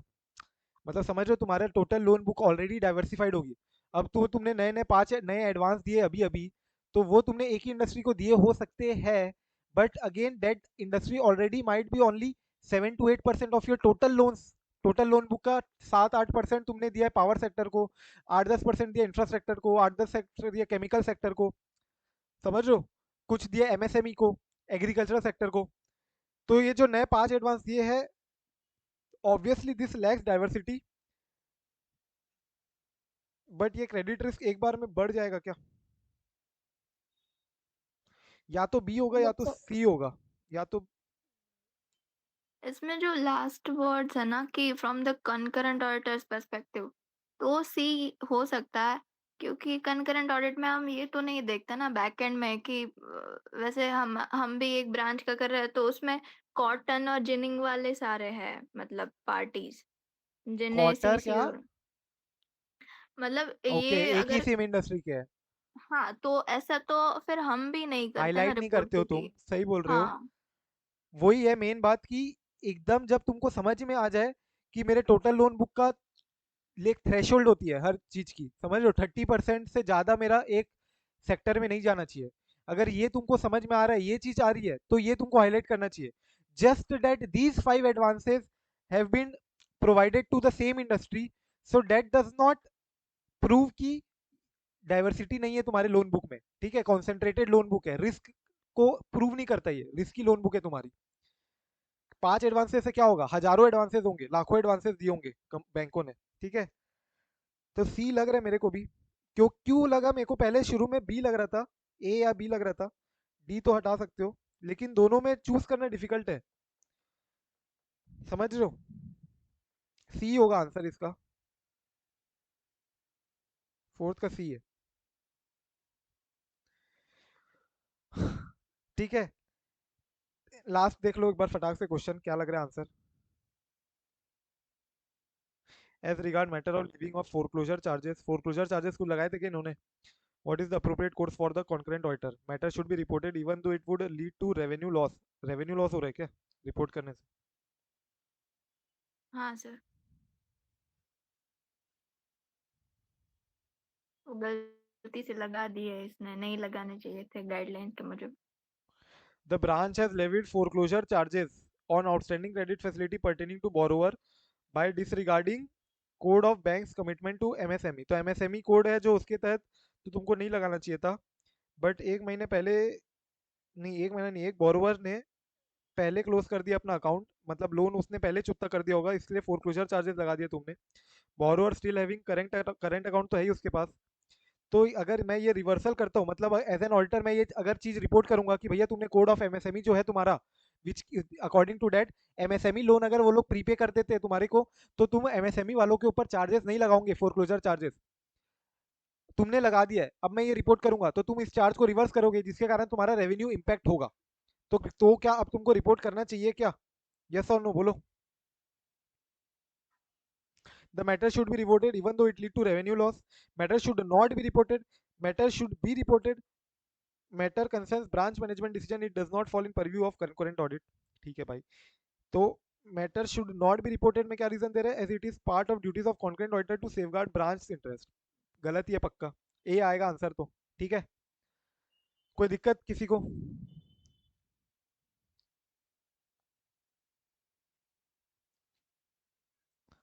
थोड़े से इस टाइप के क्वेश्चंस के लिए भी ओपन रहना, है ना, कि जहाँ तुमको थोड़ा सा अपना ब्रेन इन्वॉल्वमेंट ज़्यादा होगा as compare to your memory retention power, जो तुमने ऑलरेडी मेमोराइज किया हुआ होगा, हो सकता है बैंक ऑडिट में बहुत ज़्यादा।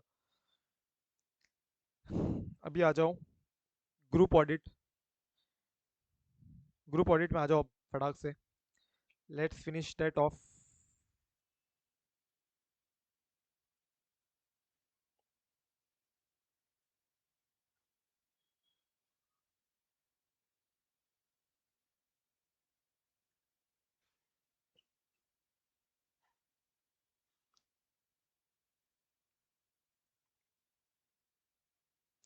क्या तुमने ये रीड किया था?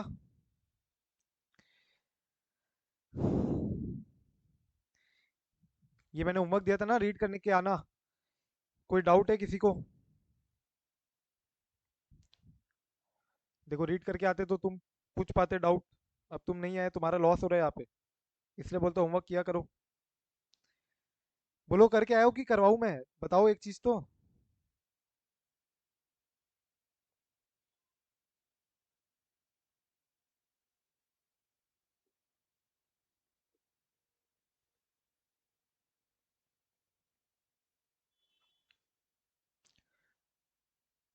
करा दो, ठीक है। क्यों नहीं रीड कर पाए थे सचिन? अब बाकी जो रीड करके आएंगे उनका क्या होगा? आ जाओ परमानेंट कंसोलिडेशन एडजस्टमेंट में। ये मैंने तुमको मोटा मोटी कंसेप्ट तो बता ही दिया था। पीसीए परमानेंट कंसोलिडेशन एडजस्टमेंट जो है तुम्हारा, उसमें जनरली दो एडजस्टमेंट्स आएंगे, which is one is of goodwill and second one is NCI. तो गुडविल का एडजस्टमेंट और एनसीआई का एडजस्टमेंट तुमको पता होगा, ओपनिंग बैलेंस तो हमेशा सेम ही रहता है, उसमें अपन कुछ एडजस्ट करते हैं and accordingly we come at the closing balances, जो तुमको इंडेक्स याद आना चाहिए। अभी अपन जाएंगे नहीं इतना डिटेल में कि तुम कैसे कैसे गुडविल निकालते हो, कैसे कैसे एनसीआई निकालते हो, but one thing is for sure, goodwill और एनसीआई जो तुम्हारी ओपनिंग रहती है, जो तुमने एक्विजिशन के टाइम पे जो गुडविल थी, goodwill at the time of acquisition and NCI at the time of acquisition, वो तुम्हारी सेम रहती है। It changes only when your share holding change. अगर शेयर होल्डिंग चेंज होती है तभी वो चेंज होता है गुडविल और एनसीआई का प्रोपोर्शन। अगर तुम और शेयर एक्वायर करोगे तो एनसीआई कम होगा, और शेयर बेचूंगा तो एनसीआई बढ़ेगा, राइट?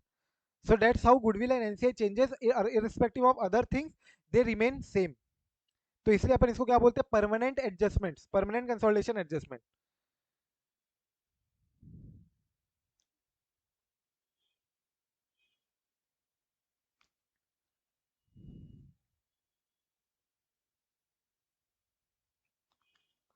ठीक है, तो परमानेंट एडजस्टमेंट में जो तुम पॉइंट्स देखते हो ना तुम्हारे इंडेक्स वाले, कि मैं गुडविल निकालते टाइम क्या क्या करता हूँ, डेट ऑफ एक्विजिशन के टाइम पे फेयर वैल्यू वगैरह तुमको प्रॉपर्ली असरटेन करनी है, ठीक है, fair value of assets that you have obtained while acquiring. Similarly तुमको यहाँ बोलते हैं कि डेट ऑफ इन्वेस्टमेंट को प्रॉपर्ली देखो, in the component assumes importance in this regard. The auditor should examine the pre acquisition reserve. तुमको याद होगा अपन 3 कॉलम बनाते थे, ठीक है? क्या था, एक तो था तुम्हारा डेट ऑफ एक्विजिशन, फिर एक रहता था पोस्ट एक्विजिशन चेंजेस, और एक रहता था तुम्हारा date of balance sheet consolidation, date of consolidation, है ना? तो उसमें तुम्हारे एसेट्स अपन लेते थे, एक्विजिशन के टाइम पे क्या क्या क्या क्या एसेट्स थे, फिर कंसोलिडेशन के बीच में क्या एसेट्स में चेंजेस आया है। तो पोस्ट एक्विजिशन का जो टोटल होता था, पोस्ट एक्विजिशन का जो टोटल होता था उसको अपन दो पार्ट में डिवाइड करते थे, एक जाता था parent share of NCI, parent share में जाता था, और एक एनसीआई के शेयर में जाता था। ये सब कुछ कुछ याद होगा तुमको, तो क्या याद, क्या तुमको तो करना ही है, क्या वही होगा। तो वही सारी बातों को देख लेना, एक बार बोल रहा है प्री एक्विजिशन रिजर्व को देख लेना, क्या वो एलोकेटेड प्रॉपर्ली एलोकेट हुए ना। प्री एक्विजिशन रिजर्व जनरली यहाँ से आएंगे, राइट? इसका जो टोटल है, disposal of the components in subsequent year, बाद में तुमने उसको बेच खाया क्या, परमानेंट कंसोलिडेशन एडजस्टमेंट, ये सब बातें तुम देख सकते हो एक बार। मुझे एक बार फटाक से बताओ, क्या गुडविल को मैं कैपिटल रिजर्व से सेट ऑफ कर सकता हूँ? मेरे एक सब्सिडरी से, मान लो एक सब्सिडरी को मैंने एक्वायर किया, उसमें गुडविल आ रही है, और एक और सब्सिडरी को मैंने एक्वायर किया, उसमें गेन ऑन बार्गेन परचेज आ रहा है, जीबीपी नाम तो सुना ही होगा। यस सर, नहीं कर सकते, नहीं कर और सकते, सेट सचिन ऑफ नहीं बोल कर रहा है सकते। नो। बोलो बाकी सब बोलो।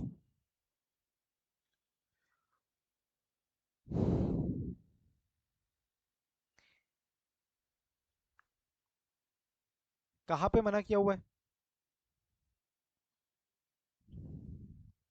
हाँ,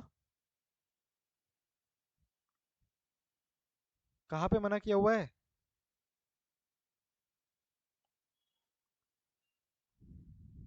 बोलोगे?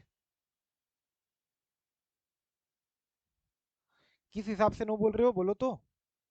कुछ केसेस में हम कम कर सकते हैं, मतलब जैसे इम्पेयरमेंट के टाइम, गुडविल और का दो तीन अमोर्टाइजेशन और। नहीं होगा, गुडविल का अमोर्टाइजेशन नहीं होता है, गुडविल अब इम्पेयर होती है इंडेक्स में, बट हाँ जी, वो बात थोड़ी ना कर रहे, इम्पेयर गुडविल होती थोड़ी है। ना कम करने बोल रहे हैं तुमको।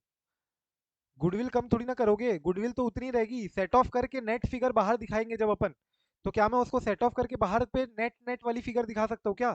अंदर में मैं डालूंगा goodwill from subsidiary A 100 crore है, और gain on bargain purchase from subsidiary B जो कि मेरे को हुआ 60 करोड़ का, तो मैंने इसको माइनस करके गुडविल लास्ट में दिखाई कितनी, 40 करोड़ की, ऐसा दिखा सकता हूँ क्या? ये पूछ रहे तुम?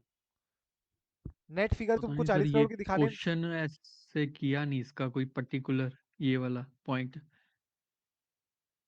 ये नई बात पता लगी है आज।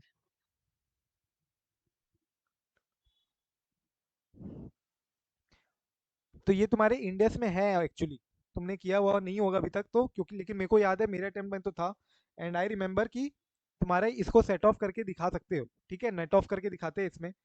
तो कैपिटल रिजर्व मतलब इसको गेन ऑन बार्गेन परचेज समझना। मेरे को इंडेक्स का पता है, हो सकता है तुम्हारा एएस में कुछ अलग हो रिक्वायरमेंट, तो to disclose a single amount in the consolidated balance sheet दिखा सकते हो, यस इफ एप्लीकेबल, एफआरएफ तुमको परमिट करता है तो, इफ एप्लीकेबल एफआरएफ तुमको परमिट करता है तो, in such cases the auditor should verify that gross amounts have been disclosed in the notes to CFS to reflect this excess shortage over the parent's portion of the subsidiary's equity.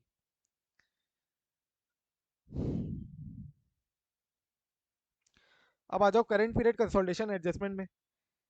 Current period consolidation adjustment देखो, ये वही सारे adjustment है जो during the year होते हैं तुम्हारे। Intra group adjustment, मेरे को तुमको इंटरेस्ट देना है, तुमको मेरे को इंटरेस्ट देना है, मतलब मेरे को तुमसे इंटरेस्ट लेना है, तुमको देना है, तो लेना देना फट्टू सेट ऑफ कर दो। ठीक है। Unrealised profit UP, UP on, मैंने तुमको कोई स्टॉक बेचा, तुम मेरी सब्सिडरी हो, तुमने मेरे से खरीदा, तुम खर्चा दिखा रहे हो। क्या मतलब, मैं इनकम दिखा रहा हूँ, तुम खर्चा दिखा रहे हो, ये अभी तक तो गया ही नहीं है बाहर। तुम अपने कोई बेटे को, मान लो तुम अपने, तुम्हारा बेटा होगा छोटा सा बाद में, और तुम अपने बेटे को कुछ माल बेचोगे, जब वो दुकान खोलेगा, तुम्हारा बेटा जब दुकान में बैठना चालू कर देगा और तुम उसको कोई माल दोगे बेचने के लिए, तो तुमने उसको बेच दिया, तो क्या तुम्हारी इनकम हो गई क्या? वो दुकान के बाहर निकलना चाहिए ना, right? It should be eliminated unrealised profit, correct बोल रहे सचिन। दुकान के बाहर निकलेगा तभी तो मेरी इनकम होगी। बाहर बाहर पार्टी को जब बच्चा बेचेगा तब बात होगी। बच्चा नहीं बेचा तो बच्चे की खर्चा और बाप की इनकम दोनों को सेट ऑफ कर दो, फिट्टूस। सिमिलरली इससे रिलेटेड तुम्हारे डिफर्ड टैक्स अकाउंट भी तो आएंगे, डीटीएल डीटीए, इससे रिलेटेड डीटीएल डीटीए भी क्रिएट करना पड़ेगा। क्रिएट किया होगा, हुआ होगा ऑलरेडी, उसका एडजस्टमेंट तुमको करना पड़ेगा। तो ये भी करंट पीरियड एडजस्टमेंट्स में आएंगे तुम्हारे। इंट्रा ग्रुप इनडेटेडनेस, मैंने तुमको लोन दिया, तुमने मेरे से लोन लिया हुआ है, तो बाप और बेटे के बीच में क्या लोन, राइट? इसमें भी तुम लोन लेके आ जाओगे, बाप बेटे के रिश्ते को खराब कर रहे हो। Adjustment relating to harmonising the different accounting policy, मैं अपन ने देखा हुआ है डब्ल्यूडीवी, और ये डिफरेंट अकाउंटिंग पॉलिसी नहीं होती है, वो एस्टिमेट होते हैं।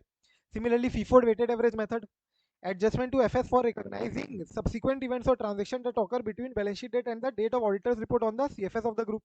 जनरली दो टाइप के एडजस्टमेंट होते हैं सब्सिक्वेंट इवेंट में, एक एडजस्टिंग इवेंट होते हैं और एक नॉन एडजस्टिंग इवेंट होते हैं। एडजस्टिंग इवेंट को अपन एडजस्ट करते हैं फाइनेंशियल स्टेटमेंट में। नॉन एडजस्टिंग इवेंट को अगर वो मटेरियल है तो इसको अपन क्या करते हैं, डिस्क्लोज करते हैं। डिस्क्लोज कहाँ करोगे, बात इंपॉर्टेंट ये आती है कि तुम डिस्क्लोज कहाँ करोगे, बोलो। अगर तुमने पढ़ा होगा तो तुमको याद आएगा, कहाँ डिस्क्लोज करूंगा मैं? ये जो नॉन एडजस्टिंग इवेंट्स है इसको कहाँ डिस्क्लोज करूँ? Footnote. Footnotes, footnotes, notes to account बोल दो, अगर कम से कम एटलीस्ट नोट्स टू अकाउंट में करूं कि कहीं और करूं? कोई नहीं पढ़ के आया क्या?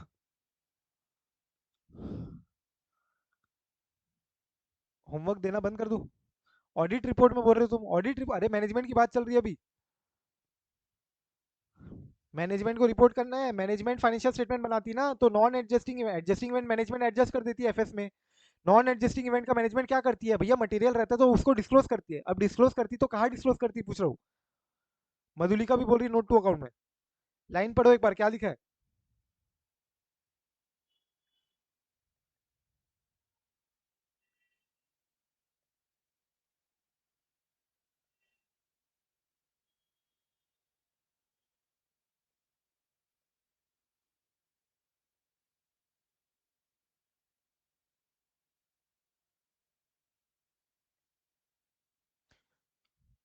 समझ में आ रहा है क्या लिखा मैंने ये?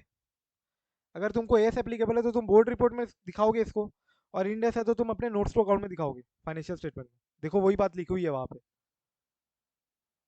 रिपोर्ट ऑन अप्रूविंग अथॉरिटी, मतलब कौन है अप्रूविंग अथॉरिटी? कौन होती तुम्हारी? बोर्ड। उसकी क्या रिपोर्ट होगी? Board report. और इंडेस कंप्लाइंट के लिए दिया हुआ है क्या, financial statement in the case of Ind AS.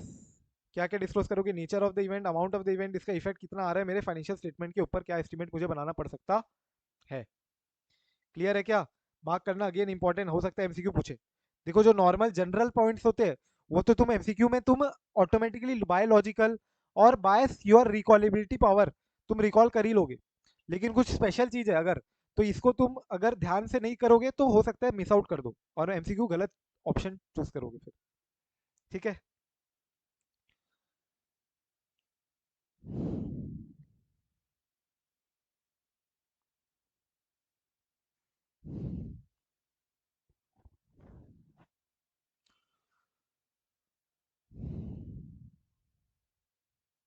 ये बोल रहे हैं अब सिग्निफिकेंट ट्रांजेक्शन जो बीच में हुए थे या जो अदर इवेंट्स हुए थे between the date of the component balance sheet and not already recognised in its financial statement and the date of the auditor report. तो जो सब्सिक्वेंट इवेंट्स है उसी की बात कर रहे हैं, लेकिन कौन से सब्सिक्वेंट इवेंट, किसके इवेंट्स? जो कंपोनेंट के सब्सिक्वेंट इवेंट्स है, तो उसको तुम ग्रुप के कंसोलिडेटेड फाइनेंशियल स्टेटमेंट में इंक्लूड करना पड़ सकता है तुमको। when the FS of the component to be used for consolidation are not drawn up to the same balance sheet date as date of the parent. तो parent की balance sheet date और जो component की balance sheet date है वो अलग अलग है। एग्जाम्पल बांग्लादेश में ले लो, तुमको बहुत जगह मिल जाएगा जहाँ पे नॉर्मल एंटिटी की जो डेट है, नॉर्मली जो फाइनेंशियल ईयर वो लोग फॉलो करते हैं, वो फॉलो करते हैं जुलाई टू जून, 1 जुलाई से लेकर 30 जून तक। और बैंकों के केस में वो लोग फॉलो करते हैं 1 जनवरी से 12 दिसंबर बोलता हूँ, 31 दिसंबर तक। मैक्स 3 मंथ एडजस्टमेंट अलाउड है, ये सचिन बोल रहे हैं, लेकिन ये सचिन एएस में था या इंडेस में था?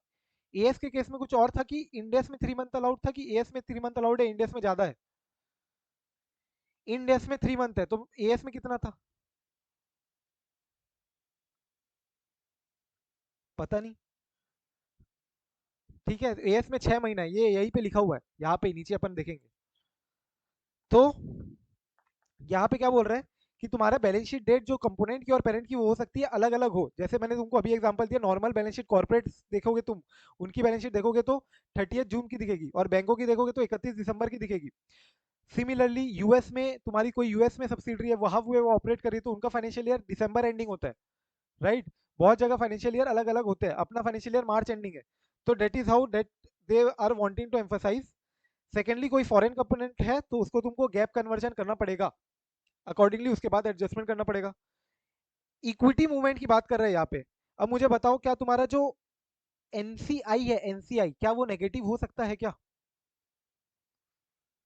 मेरा जो नॉन कंट्रोलिंग इंटरेस्ट है, क्या वो नेगेटिव जा सकता है क्या? पहली बात तो नेगेटिव का केस कब बनेगा?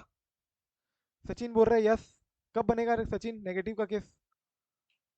कब हो सकता है मेरा एनसीआई का नेगेटिव बैलेंस कैसे जाएगा? मधुलिका बोल रही इन डेस में जा सकता है, अकाउंटिंग स्टैंडर्ड में, अकाउंटिंग स्टैंडर्ड में नहीं जा सकता है क्या? नो, एएस में नहीं जा सकता है, इन डेस में जा सकता है, बिल्कुल करेक्ट बोल रहे हो। तुम लोगों ने क्वेश्चन किया हुआ भी होगा, तुम्हारे एग्जाम में भी आया हुआ है शायद तक। नवंबर 19 में एग्जाम क्वेश्चन है ये, 5 नंबर के लिए, इन डेस में। मेरे को जितना मेरे अटेम्प्ट का याद आ रहा है, नवंबर 19 है या नवंबर 18 होगा, आई डोंट नो, बट आया हुआ है क्वेश्चन जहाँ पे तुम्हारा कुछ कुछ लॉस होते जा रहे हैं। तो लॉस का 60% पेरेंट के शेयर में जाता है, 40% तो एनसीआई के शेयर में आता है ना। तो ऐसे बार बार लॉस कर रही है एंटिटी, उसका 40-40% आते जा रहा है, एनसीआई मेरा कम कम कम कम होते जा रहा है, एक पॉइंट के बाद वो नेगेटिव में जा रहा है। तो नेगेटिव दिखाओगे क्या एनसीआई को? यस, नेगेटिव दिखाओगे। लेकिन वही एएस के केस में मैं नेगेटिव नहीं दिखाऊंगा, मैं उसको एसेट साइड में जाके दिखाऊंगा। एनसीआई को instead of going into liability side, I will go into asset side and then present date in the asset side. AS में मैं एसेट साइड में दिखाऊंगा, उसको पॉजिटिव ही दिखाऊंगा हमेशा, बट इन एस में मैं एनसीआई को नेगेटिव भी दिखा सकता हूँ। यही बातें बोल रहे हैं यहाँ पे, सारी बातें एक बार देख सकते हो, रीड कर लेना। यहाँ पे आ जाओ, इम्पेयरमेंट लॉस तुमको देखना पड़ सकता है गुडविल के केस में।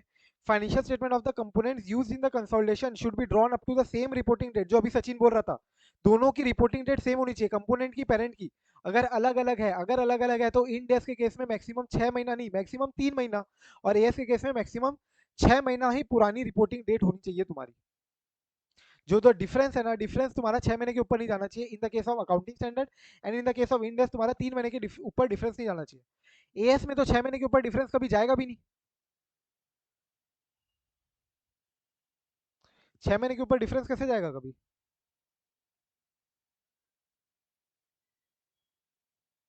समझ रहे हो क्या बोलना चाह रहा हूँ मैं? 6 महीने के ऊपर डिफरेंस कैसे जाएगा? या तो 3 महीने का होगा या तो 6 महीने का होगा डिफरेंस। झेपला कि नहीं, क्या बोल रहा हूँ मैं?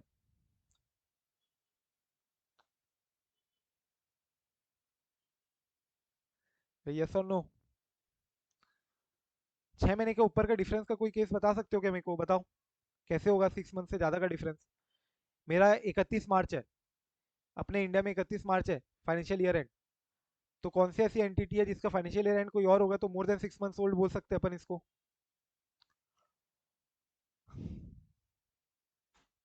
हाँ, नो?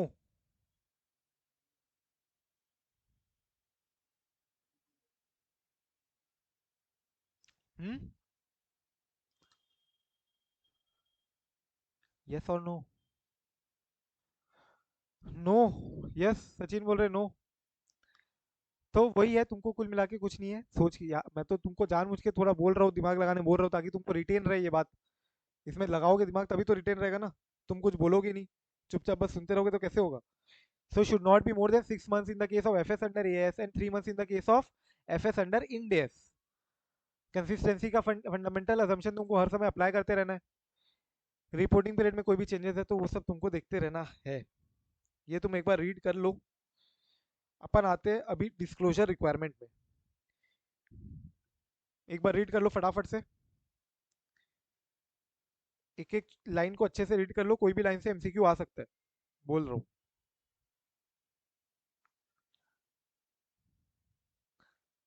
फटाफट से एक बार रीड कर लो. पूरा तुम्हारा करंट पीरियड कंसोलिडेशन एडजस्टमेंट. तुमको होमवर्क दिया था मैं. होमवर्क हुआ नहीं तुमसे. अभी रीड करो कम से कम एटलीस्ट. कहीं कोई डाउट आ रहा है तो बताओ.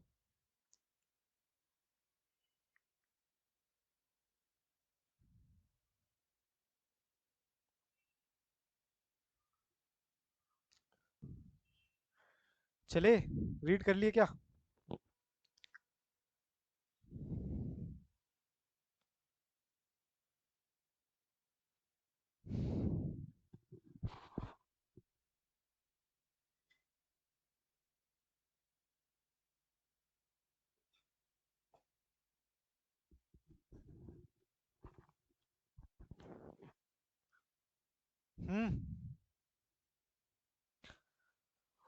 हो गया क्या रीडिंग करना. ओसीआई वाला. अच्छा ये क्या रीड कर रहे हो तुम. करंट पीरियड कंसोलिडेशन में बोल रहा था रीड करने. तुमने ये रीड कर लिया क्या. मैं आगे चला गया सर. अच्छा ऊपर रीड कर लिया ना तुमने. हाँ तो बताओ मुझे डिस्क्लोजर क्या सीएफएस रिलेटेड ही करना पड़ेगा या आप को एसएफएस से रिलेटेड जो डिस्क्लोजर है वो भी करनी चाहिए.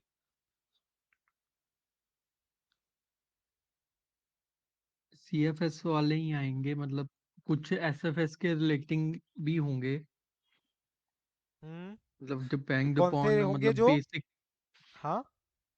बेसिक स्टेप तो सी एसएफएस से आएगा, मतलब जो बेसिक अकाउंटिंग पॉलिसीज हैं.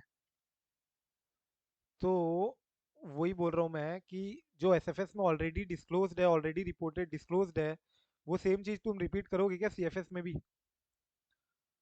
हाँ जी सर. करेंगे कि रेलेवेंट वाली करेंगे जो सीएफएस से रेलेवेंट है. रेलेवेंट वाली करेंगे. रेलेवेंट वाली करेंगे ना. सारे थोड़ी ना करोगे रिपीट. हाँ जी. तो डिस्क्लोजर रिक्वायरमेंट में देखो क्या बोलते हैं सबसे पहले.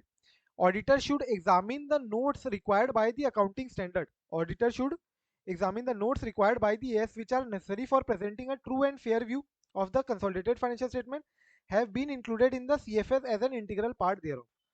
मतलब सिंपल है. सबसे पहले बोल रहा है कि तुम्हारे एज पर अकाउंटिंग स्टैंडर्ड जो जो तुम्हारे डिस्क्लोजर होने चाहिए थे सो दैट यू कैन से कि हाँ ट्रू एंड फेयर व्यू दे रहे हैं मेरे फाइनेंशियल स्टेटमेंट वैसे वैसे डिस्क्लोजर हुआ है मेरा. ये पहली रिक्वायरमेंट है.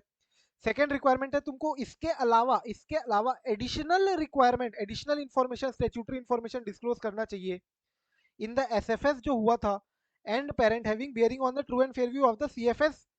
वो भी तुमको सीएफएस में डिस्क्लोज करना चाहिए. मतलब समझ रहे हो क्या क्या डिस्क्लोज करूंगा मैं. सीएफएस में जो मेरा एएस बोलता है जो मेरे को ट्रू एंड फेयर व्यू लाने के लिए जो जो डिस्क्लोजर रिक्वायरमेंट है वो तो मैं रिपोर्ट करूंगा ही. प्लस प्लस जो जो डिस्क्लोजर मेरे एसएफएस में हुए थे एडिशनल स्टेट्यूटरी इन्फॉर्मेशन जो जो मैंने एसएफएस में रिपोर्ट किए थे और जो कि मेरे को मेरे सीएफएस में भी रिपोर्ट करना चाहिए सो डैट मेरे ट्रू एंड फेयर व्यू दे. सीएफएस जो है वो मेरे ट्रू एंड फेयर व्यू दे. That is what they are saying कि तुमको दोनों रिक्वायरमेंट देखनी है. सीएस से रिलेटेड जो जो रिक्वायरमेंट थी वो भी तुमको करना है and true and fair view देता रहे तुम्हारा सीएफएस. इसके लिए कोई एडिशनल स्टैट्यूटरी इन्फॉर्मेशन जो तुमने एसएफएस में दी थी जो कि सीएफएस के लिए भी रेलेवेंट है तो तुम उसको सीएफएस के डिस्क्लोजर में भी उसको डिस्क्लोज कर दो. इसके बाद बोलते हैं information required under schedule 3 to be disclosed. Schedule 3 से रिलेटेड तो तुमको पता ही है जो जो रिक्वायरमेंट है जनरल इंस्ट्रक्शन जो है तुम्हारी वो तो डिस्क्लोज करोगी. Following information is also required to be disclosed in the CFS separately important for the parent and each of its component which has been consolidated. देखो क्या क्या डिस्क्लोजर देना है मेरे को. मैंडेटरीली सेपरेटली तुमको ये तीन डिस्क्लोजर देना ही है. कितना नेट एसेट है and net asset as a percentage of consolidated net assets. ठीक है. परसेंटेज भी बताना है तुमको और अमाउंट भी बताना है. अमाउंट बताना है तुमको प्रॉफिट एंड लॉस का and the percentage share in the profit and loss as a percentage share of consolidated profit and loss. ठीक है, एक एक का पकड़ पकड़ के तुमको उसका शेयर भी बताना है, total total profit and loss से। And similarly amount in the other comprehensive income and the percentage of OCI as a percentage of consolidated OCI.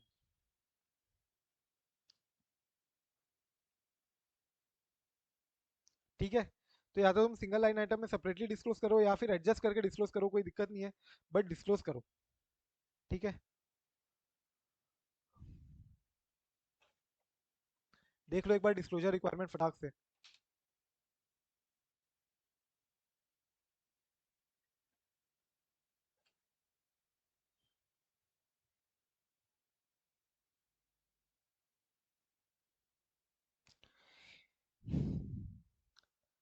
ये इंपॉर्टेंट है, देखो आ सकते हैं एग्जाम में, अभी तक आया हुआ नहीं है।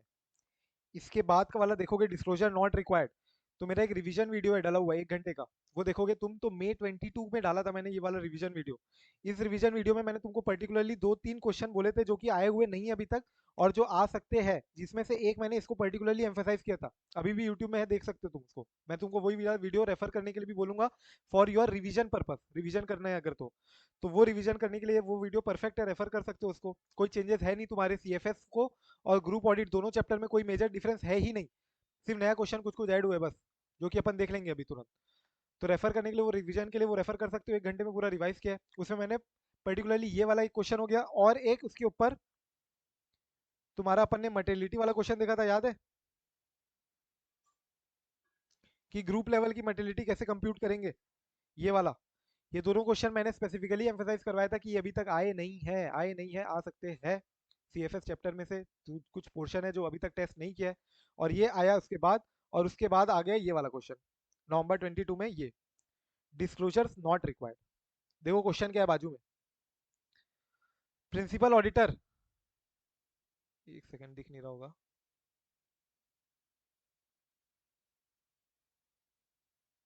क्वेश्चन क्या है देखो।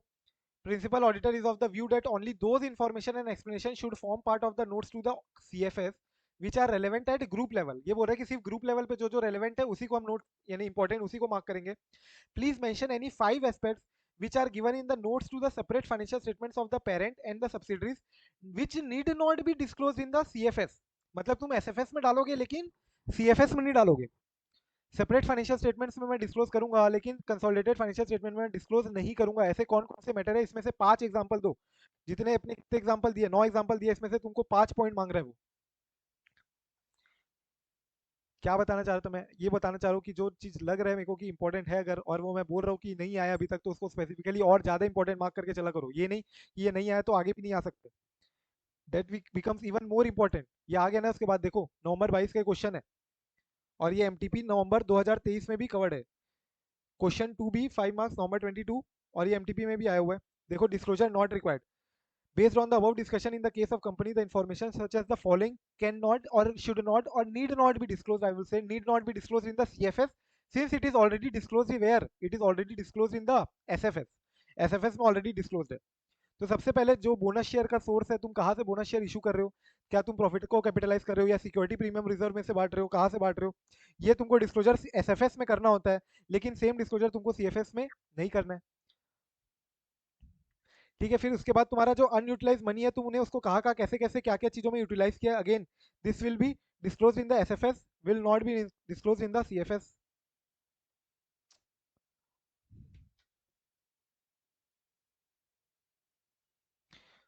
थर्ड है एमएसएमई डेवलपमेंट एक्ट के तहत तुमको डिस्क्लोजर करना पड़ता है कि कौन कौन से ट्रेड पेबल तुम्हारे एमएसएमई में आ रहे हैं, और एमएसएमई के केस में अलग से रेगुलेशन होती है, तुम उसके ज्यादा दिन अलग है, उसके चार्जेस भी अलग है कि अगर तुम उसको नहीं पे करोगे तो तुमको अलग इंटरेस्ट रेट रखता है।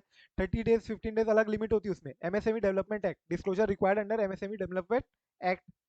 अ statement of investments whether shown under financial asset और नॉन फाइनेंशियल एसेट है स्टॉक इन ट्रेड, तो तुमको तो एक स्टेटमेंट ऑफ इन्वेस्टमेंट देना पड़ता है, जिसमें तुमको बताना पड़ेगा कि कौन कौन सी इन्वेस्टमेंट मैंने कहाँ कहाँ डाली है, गवर्नमेंट सिक्योरिटीज में कितना है मेरा, मेरी कौन सी इन्वेस्टमेंट कॉर्पोरेट्स में है, कौन सी investment pass through certificate, security receipts, other investments में आता है ये सब, पीटीसी सिक्योरिटी रिसीट्स।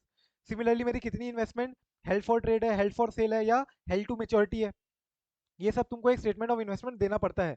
तो ये डिस्क्लोजर तुम एसएफएस में देते हो, सीएफएस में देने को सेम वापस से जरूरत नहीं है। फिर तुम अगर कोई इंपोर्ट वैल्यू ऑफ इंपोर्ट किए हो कैलकुलेट ऑन सीआईएफ बेसिस, तो उसकी कितनी वैल्यू आ रही है मेरी सीआईएफ बेसिस में, जो तुमने इंपोर्ट मंगवाया है। सीआईएफ मतलब कॉस्ट इंश्योरेंस फ्रेट, मतलब पूरा घर तक ला के जो तुमको दे रहा है सामने वाला, वो उतने इम्पोर्ट, वो वाले इम्पोर्ट्स की वैल्यू तुमको लेनी है। उसका तुम अलग से रिपोर्टिंग करते हो, रॉ मटेरियल कितने तुम्हारे उसमें, स्पेयर पार्ट्स कंपोनेंट्स कितने हैं, कैपिटल गुड्स कितने हैं, इसकी तुम सीएफएस में एसएफएस में अलग रिपोर्टिंग करते हो, सीएफएस में जरूरत नहीं है। Amount remitted in foreign currency on account of dividends, फिर जो तुमने फॉरेन करेंसी में एक्सपेंडिचर किया है और जो फॉरेन करेंसी में अर्निंग्स कमाई है, और अर्निंग्स के अंदर और 4 पॉइंट है, ये 4 पॉइंट का डिस्क्लोजर करना है मुझे। Export of goods, royalty, interest और डिविडेंड और अदर इनकम, ये सब मैं कहाँ डिस्क्लोजर कर रहा हूँ, एसएफएस में। सीएफएस में मुझे करने की जरूरत नहीं है ये सारे पॉइंट की, need not be disclose in the CFS, याद रखना।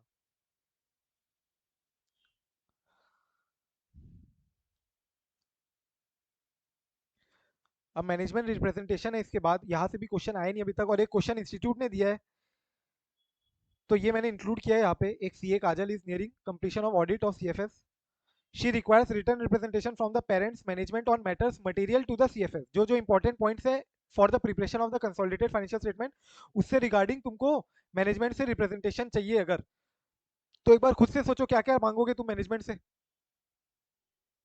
अपन ने देखा था ना मैनेजमेंट की क्या क्या रिस्पॉन्सिबिलिटी है, ये चैप्टर स्टार्टिंग में सबसे पहला पॉइंट देखा था अपन ने, मैनेजमेंट रिस्पॉन्सिबिलिटी याद है, ऑडिटर की क्या रिस्पॉन्सिबिलिटी है, तो तुम मैनेजमेंट से रिप्रेजेंटेशन में क्या क्या मांग सकते हो।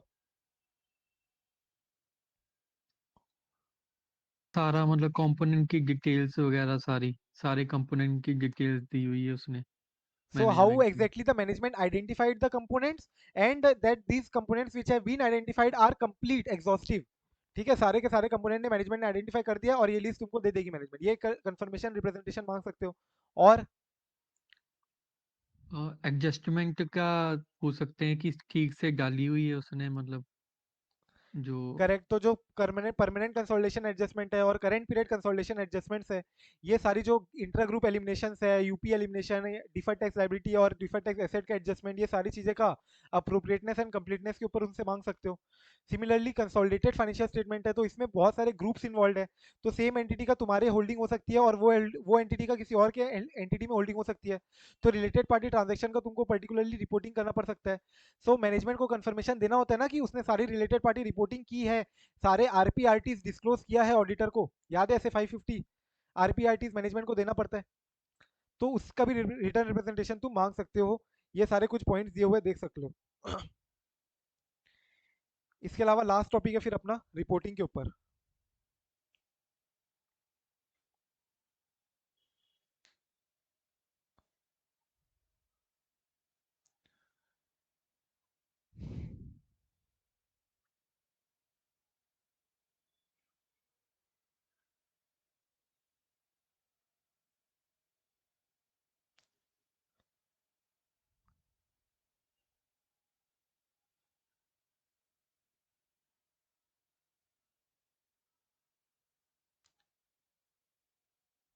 ठीक है, बोलो।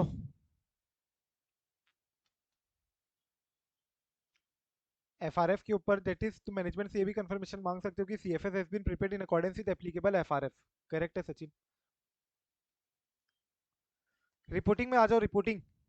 अब अपने को रिपोर्टिंग में 5 पॉइंट पढ़ने हैं, ठीक है। 5 कौन से पॉइंट है, पहला अपन देखेंगे कि जब पेरेंट का ऑडिटर ही कंपोनेंट का ऑडिटर भी है, डेट इज रिलायंस का जो मेन ऑडिटर है वही रिलायंस के सारे सब्सिडरीज का भी ऑडिटर है, रिलायंस के जितनी कंपोनेंट्स है उसके सारे का ऑडिटर है। सिमिलरली ऐसा होगा रिलायंस के केस में, तो पर्टिकुलरली ऐसा होगा ही होगा कि जहां पे जो मेन ऑडिटर है, पेरेंट ऑडिटर है, वो तुम्हारे कंपोनेंट का ऑडिटर नहीं है। तीसरा केस अपने को ये देखना है कि जहां पे अकाउंटिंग फ्रेमवर्क अलग है, कंपोनेंट कोई और अकाउंटिंग फॉलो कर रही है और हम कोई दूसरा अकाउंटिंग फ्रेमवर्क अप्लाई कर रहे हैं, कंपोनेंट यूएस में है तो वो यूएस गैप अप्लाई कर रही है, हम यहाँ पे इंड गैप अप्लाई कर रहे हैं, इंड एस अप्लाई कर रहे हैं। चौथा केस अपने को देखना है जहाँ पे ऑडिटिंग फ्रेमवर्क डिफरेंट है, वहां पे सब सीपीए के थ्रू ऑडिट करवा रहे हैं, सीपीए अपना ऑडिटिंग कर रहे हैं अपने प्रोसीजर के हिसाब से, और यहाँ पे अपन इंडिया में जो हमारी ऑडिटिंग है वो we do audit as per standards on auditing, right. तो स्टैंडर्ड्स ऑन ऑडिटिंग के तहत नहीं हो रहा है, वो डिफरेंट है, फ्रेमवर्क की अगर अलग है तो वो चौथा केस हो गया अपना।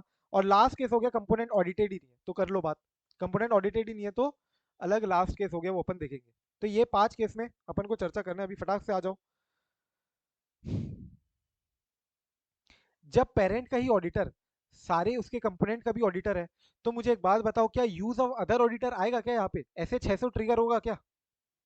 अगर मैं ही जो मेन ऑडिटर हूँ, पेरेंट ऑडिटर हूँ, मैं ही हर कंपोनेंट का भी मैं ही ऑडिटर हूँ, तो क्या यूज ऑफ 600 आएगा, use of other auditor, using the work of other auditor, using the work of other auditor, ऐसे 600 आएगा क्या? हाँ या ना? नो, सचिन बोल रहे हैं नो, नहीं आएगा ना, कोई और अदर ऑडिटर है ही नहीं, तो किसके वर्क को यूज करोगे? तुमको ही करना है भैया सारे काम, हर चीज दूसरों का कैसे करोगे? तो using the work of other auditor तो हैगा ही नहीं यहाँ पे, ऐसे 600 आएगा नेक्स्ट केस में जब parent auditor is not the auditor for all of its component, वहां पे ऐसे 600 का रेफरेंस आएगा। यहाँ पे तो तुमको नॉर्मली जैसा रिपोर्टिंग करते हो ना, तुम वही रिपोर्टिंग कर देनी, तुमको मॉडिफाई करना तो मॉडिफाई करो एज पर ऐसे 705, अनमॉडिफाइड रिपोर्टिंग देनी तो अनमॉडिफाइड रिपोर्ट दो, कि that the financial statement consolidated financial statement represent true and fair view, gives true and fair view, is prepared in accordance with applicable FRF, सारे एस का follow किया है हमने, balance sheet as on this date, profit and loss account and cash flow statement and notes to account prepared for the year ended, ये सबका तुम्हारा जो नॉर्मली रिपोर्टिंग होती है वो सब रिपोर्टिंग कर दोगे, ठीक है। मेन बात आती है जब parent auditor is not the auditor for all its component, जब parent auditor is not the auditor for all its component, तो यहाँ पे अब 600 का रेफरेंस आएगा। Considering the requirement of SA 600, you have to disclose the magnitude of the portions which is audited by other auditor and not by you. याद है ऐसे 600 में भी देखे थे अपन डिवाइड करते रिस्पॉन्सिबिलिटी को, अपन रिस्पॉन्सिबिलिटी को डिवाइड करते ये बता के कि कितना अमाउंट, कितना portion of the total asset, कितना amount of the net assets तुम ऑडिट नहीं किए हो, कोई और ऑडिटर ने ऑडिट किया है, तो इसमें तुम रिस्पॉन्सिबिलिटी डिवाइड करते हो। And that is what they also said कि ये जो तुम डिवीजन कर रहे हो, ये जो तुम बता रहे हो ना, ये रेफरेंस जो तुम दे रहे हो अदर ऑडिटर का, this is not a modification in itself, ये मॉडिफिकेशन नहीं है, ये बस तुम्हारे डिवीजन ऑफ रिस्पॉन्सिबिलिटी क्रिएट करने के लिए हम रिपोर्टिंग करते हैं। तो ये सारी बातें तुम्हारी आ जाएगी सेकंड केस, सेकंड वाले इसमें एक बार रीड कर लो फटाक से, फर्स्ट और सेकंड वाला दोनों case, case one case two. Case one तुम्हारा पेरेंट ऑडिटर ही सबका ऑडिटर है, सबका मालिक एक, और सेकंड वाला है जब parent auditor is not the auditor for all it's components.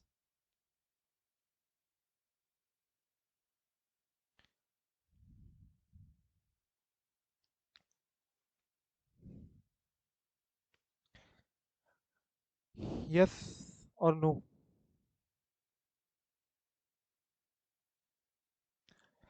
अब बात आती है जब अकाउंटिंग फ्रेमवर्क अलग है तो अब क्या करोगे एक बार बताओ? Accounting framework for the component is different than that as compare to the parent. मतलब मान लो इंडिया में इंडिया फॉलो हो रहा है और बाहर जो अपना कंपोनेंट है वो यूएस में यूएस गैप फॉलो कर रहा है, अगर अकाउंटिंग फ्रेमवर्क ही अलग है, इस केस में क्या क्या कर सकते हो तुम, क्या लगता है? सोचो एक बार फटाक से तो याद रहेगा। को बोल सकते हैं कि हमारे गैप के अकॉर्डिंग फाइनेंशियल स्टेटमेंट बना के दे। तो दो ऑप्शन है तुम्हारे पास, एक तो जो आर्यमन ने बताया कि भैया कंपोनेंट को बोल दो क्या, कि तुम हमारे इंडेक्स के हिसाब से फाइनेंशियल स्टेटमेंट बना के भेजो, हम उसको ऑडिट कर देंगे and then we will consolidate, then we will consolidate. दूसरा ऑप्शन ये है कि तुम अकाउंटिंग फ्रेमवर्क वहां पे उसने वैसा बनाया होगा और उसने वहां पे ऑडिट भी करवा दी होगी उसी फ्रेमवर्क के तहत, तो कुल मिला के वो ऑडिटेड है and that is prepared under different FRF, but doesn't matter, you can do what, you can adopt that financial statement with some adjustment. जो एडजस्टमेंट तुमको करनी पड़ती जब तुम उसको कन्वर्ट करते, जब तुम उसको कन्वर्ट करते तो ऑडिटर खुद उसको कन्वर्ट करेगा, ऑडिटर नहीं सॉरी मैनेजमेंट उसको कन्वर्ट करेगी, और जो एडजस्टमेंट है एडजस्टमेंट, ऑडिटर वो एडजस्टमेंट वाले पॉइंट्स को, सिर्फ एडजस्टमेंट वाले पॉइंट को चेक करेगा। तो दोनों ऑप्शन है तुम्हारे पास, मैनेजमेंट को बोलो कि उसको कन्वर्ट कर दो, वही सेम फाइनेंशियल स्टेटमेंट को कन्वर्ट करो, और कन्वर्जन जो एडजस्टमेंट्स है, कन्वर्ट जो एडजस्टमेंट्स है ना जो कन्वर्जन करने के कारण हो रही है, that you will have to audit as an auditor. Second option ये है कि मैनेजमेंट को बोलो कि प्रिपेयर करे पूरा का पूरा financial statement as per Ind AS, पूरा का पूरा जो कंपोनेंट का financial statement as per Ind AS prepare करो and then we will perform our CFS audit procedure. तो देख लो ये भी रीड कर लो, दोनों ऑप्शन है तुम्हारे पास, क्विकली रीड करो, और या रीड करने का काम तुम एक बार काम करना, थोड़ा टाइम बात करना, after class gets over, let's quickly finish off the remaining two content and finally we will conclude with the question and answer as well, ठीक है। तो लास्ट दो पॉइंट है, पहला इसके बाद वाला पॉइंट क्या है कि ऑडिटिंग स्टैंडर्ड अलग है, मतलब वहां पे वो यूएस गैप जो है फॉलो कर रहा था, तो इसलिए वहां का जो ऑडिटर है वो सीपीए एआईसीपीए, तुमको पता होगा सर्टिफाइड पब्लिक अकाउंटेंट, वहां की जो बॉडी है एआईसीपीए, उसने अलग स्टैंडर्ड इशू किए होंगे ऑडिटिंग के लिए, तो वो उस स्टैंडर्ड्स के तहत ऑडिट किया है सीपीए ने। तो अब हमारे हम क्या फॉलो करते हैं, हम तो स्टैंडर्ड्स ऑन ऑडिटिंग के तहत करते हैं ऑडिट, तो यहाँ पे बोलते हैं कि कुछ नहीं भैया, तुम वहां के जो फाइनेंशियल स्टेटमेंट है उस पर तुम अपने स्टैंडर्ड ऑन ऑडिट लगा के ऑडिट करो एंड देन कंसोलिडेट करो। क्लियर है? So financial statement should be audited under a framework that corresponds to Indian accounting standards, that corresponds to Indian auditing standards. Generally acceptable auditing standards. और अगर audited ही नहीं है components, अगर components audited ही नहीं है, तो कुल मिला के तुमको यहाँ पे ये देखना है कि क्या वो कंपोनेंट मेरे लिए मटेरियल है क्या फॉर सीएफएस। अगर वो मटेरियल है तो हो सकता है तुमको सीएफएस भी मॉडिफाई करना पड़ जाए, और वो अगर मटेरियल नहीं है तो तुम उसको इग्नोर कर सकते हो। क्यों यहाँ पे सीएफएस मॉडिफाई क्यों करना पड़ेगा? क्योंकि इसमें बहुत सारे ऐसे अमाउंट होंगे जिसके ऊपर तुमको ऑडिट एविडेंस ही नहीं मिला है, और जब तुमको सफिशिएंट अप्रोप्रिएट ऑडिट एविडेंस नहीं मिला है तो तुम क्या करते हो, डिस्क्लेमर देते हो या मॉडिफाई करते हो, राइट? सो यहाँ पे भी तो वही हो रहा है, तुम्हारा ऑडिटेड ही नहीं है कुछ कंपोनेंट। अगर ऑडिटेड ही नहीं है मतलब वो कंपोनेंट के जो फाइनेंशियल्स जो तुम्हारे सीएफएस में इंक्लूडेड है, वो फाइनेंशियल्स ऑडिटेड नहीं है, मतलब वो फाइनेंशियल्स के ऊपर तुम्हारे sufficient appropriate audit evidence obtain नहीं किया है तुमने। तो अगर वो वाला जो कंपोनेंट है वो अगर मेरे लिए पूरे ग्रुप के लिए मटेरियल है, जो अपन ने चेक किया था ना, ग्रुप मटेरियलिटी निकाला था, सो अगर वो पूरे ग्रुप के लिए मटेरियल है, so we will modify accordingly, evaluate the modification responsibility as a CFS auditor.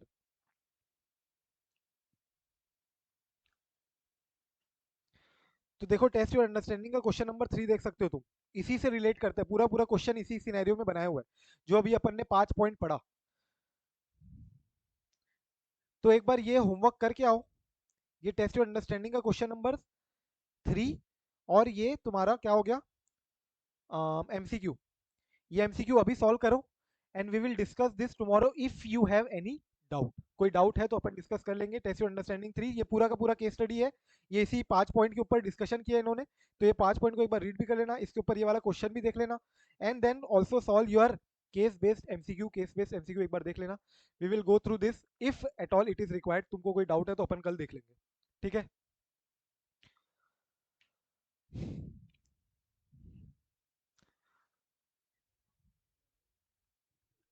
चलो तो मिलते हैं अपन कल। We will be probably doing ऐसे 701 एंड 706, ठीक है? और day before tomorrow, sorry day after tomorrow, you will be having your test CBA, NBFC और बैंक ऑडिट पे। तो तैयारी, I hope you are doing that, पूरा अच्छे से जान लगा दो। 2-3 टेस्ट से मैं देख रहा हूँ तुम लोग उतना सीरियसली ले ही नहीं रहे हो, ठीक है? तो टेस्ट को टेस्ट के रूप में लो, टेस्ट को एग्जाम के रूप में लो। Suppose you are giving your exam only, ऐसा सोच के चलो। उतना प्रेशर लोगे, उस प्रेशर में तुम ज़्यादा पढ़ोगे, फिर ऑटोमेटिकली तुम्हारा एफिशिएंसी आएगी, ठीक है? रात रात को पढ़ के ही तुम एग्जाम दोगे ऑटोमेटिकली, सोच के चलो ऐसा। तो देन समझ में आएगा कितना सिंसियरिटी से तुम दे रहे हो। अभी तक तो कुछ ज़्यादा लग नहीं रही है जितना अभी तक दिए हो, एंड ऐसे में बहुत मुश्किल हो सकती है। तो प्लीज़ इंश्योर टेस्ट दे भी रहे हो तो प्रॉपरली अच्छे से रिवाइज करो, जान लगा दो पूरी। समझ लो किसी के ऊपर एग्जाम आना है, इसी पे मेरी डिपेंडेंसी है पूरी की पूरी, करके ही छोड़ना मेरे को अच्छे से डिटेल में, कितना भी इंपॉर्टेंट काम आ जाए। ऑफिस में टाइम निकाल सकते हो तो निकालो, कोई दिक्कत नहीं है। ऑफिस में ट्रैवल कर रहे हो, कम्यूट कर रहे हो, वहाँ पे निकालो टाइम। मैंने जो तुमको बताया जैसे 1 घंटे का शॉर्ट वीडियो है ये, क्या कंसोलिडेटेड फाइनेंशियल स्टेटमेंट के ऊपर, तो वो देख सकते हो। 1 घंटे का शॉर्ट वीडियो में पूरा पूरा कंसाइज समराइज किया अपन ने पूरा चैप्टर को। अगर इन केस सपोज तुमको लग रहा है रिवाइज करना है, अगर नहीं तो सेल्फ रिवाइज तो बेस्ट है, नथिंग लाइक दैट, ठीक है? तो कुल मिला के ये सब बेसिक चीज़ें हैं, बट बेसिक चीज़ों को इम्प्लीमेंट करोगे तो फटाफट से होते जाएगा। चलो, हाँ वृंदा। सर मुझे वो टेस्ट के सेकंड वाले एमसीक्यू में डाउट था। टेस्ट का सेकंड वाले एमसीक्यू में डाउट तो अपन ने डिस्कस तो किया ना, थे नहीं क्या तुम? लाइक हाँ, मतलब मेरा डाउट ये है कि हमने जो ऑप्शन बी था कि जिनके साथ सिग्निफिकेंट ट्रांजैक्शंस है एक्सक्लूड उन्हें, कर रहे हो उसको, हाई हाँ वॉल्यूम ऑफ तो बिजनेस जिनके साथ है। हाँ, उसका आई मीन रैशनलाइजेशन ये है कि अगर उनके साथ तो हाई वैल्यू ट्रांजैक्शन है तो उनके लेजर में डिफरेंसेस आने के चांसेस कम होंगे। ज़्यादा होंगे ना।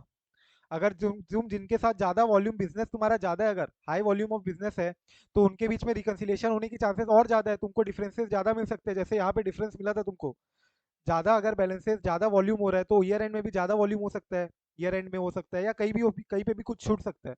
तो उस केस में तुमको उन लोगों को एक्सक्लूड नहीं करना चाहिए था, इंक्लूड करना चाहिए था उस केस में। तो अच्छा, ओके, तो जो ये नील बैलेंस वाला जो ऑप्शन नील बैलेंस में नील को देखना ही नहीं है ना, नील हो चाहे कुछ भी हो, वो तो अपेरेंटली हो सकता है नील दिख रहा हो, लेकिन यहाँ पे देखो, यहाँ पे भले ही समझ लो, मान लो सप्लायर स्टेटमेंट में मैं यहाँ पे मैं लिख दूं 90,000, और पेबल लेजर बैलेंस में नील लिख दूं, तो क्या नील वाला भी अब मैं इग्नोर करना चालू कर दूंगा? तो कैसे होगा? वो मेरे लिए मेजर लेजर है, मेजर सप्लायर है, therefore I will have to go through that. जैसे मेजर का एग्जांपल ये हो गया जहाँ तुम जिसके साथ हाई वॉल्यूम ऑफ बिजनेस कर रहे हो, या जिसका पुराना बहुत सारा आउटस्टैंडिंग अमाउंट रहता था, बहुत टाइम तक रहता है कई बार, just as at balance sheet date पे नील दिख रहा है अगर तुमको, तो just because it is showing nil in the balance sheet date apparently, लेकिन हो सकता है वहां पे भी डिफरेंस आ जाए। मेजोरिटी मेरा मेजर सप्लायर है, वो बड़ा सप्लायर है, ओके, तो ओके उसको सर, इंक्लूड गॉट इट। करना है तुमको। और सिमिलरली मटेरियल बैलेंस जहाँ पे है तुम्हारा बहुत ज्यादा अमाउंट है, तो date is also you should include debt in your sample ना, उसको एक्सक्लूड मत करो। तो ए ऑप्शन इसलिए मेरा रॉन्ग हो गया, एंड डी मेरा हो गया सही, इसलिए क्योंकि स्टेटमेंट एग्री कर रहे हैं लेजर से, तो तुम्हारा जो सप्लायर स्टेटमेंट और जो लेजर बैलेंस है वो दोनों एग्री हो रहे हैं, तो रिकन्सिलिएशन की जरूरत ही नहीं है। तो वो सारे बैलेंसेस को एक्सक्लूड करो, उसको सैंपल लेने में जरूरत नहीं है। ठीक है, ये क्वेश्चन एक बार दोनों अभी कर लेना, सो डैट कुछ कंपाइल ना करो तुम बैकलॉग अपने पेंडिंग। मिलते हैं अपन कल सुबह 7 बजे, ठीक है? Bye sir. Bye bye. Bye sir.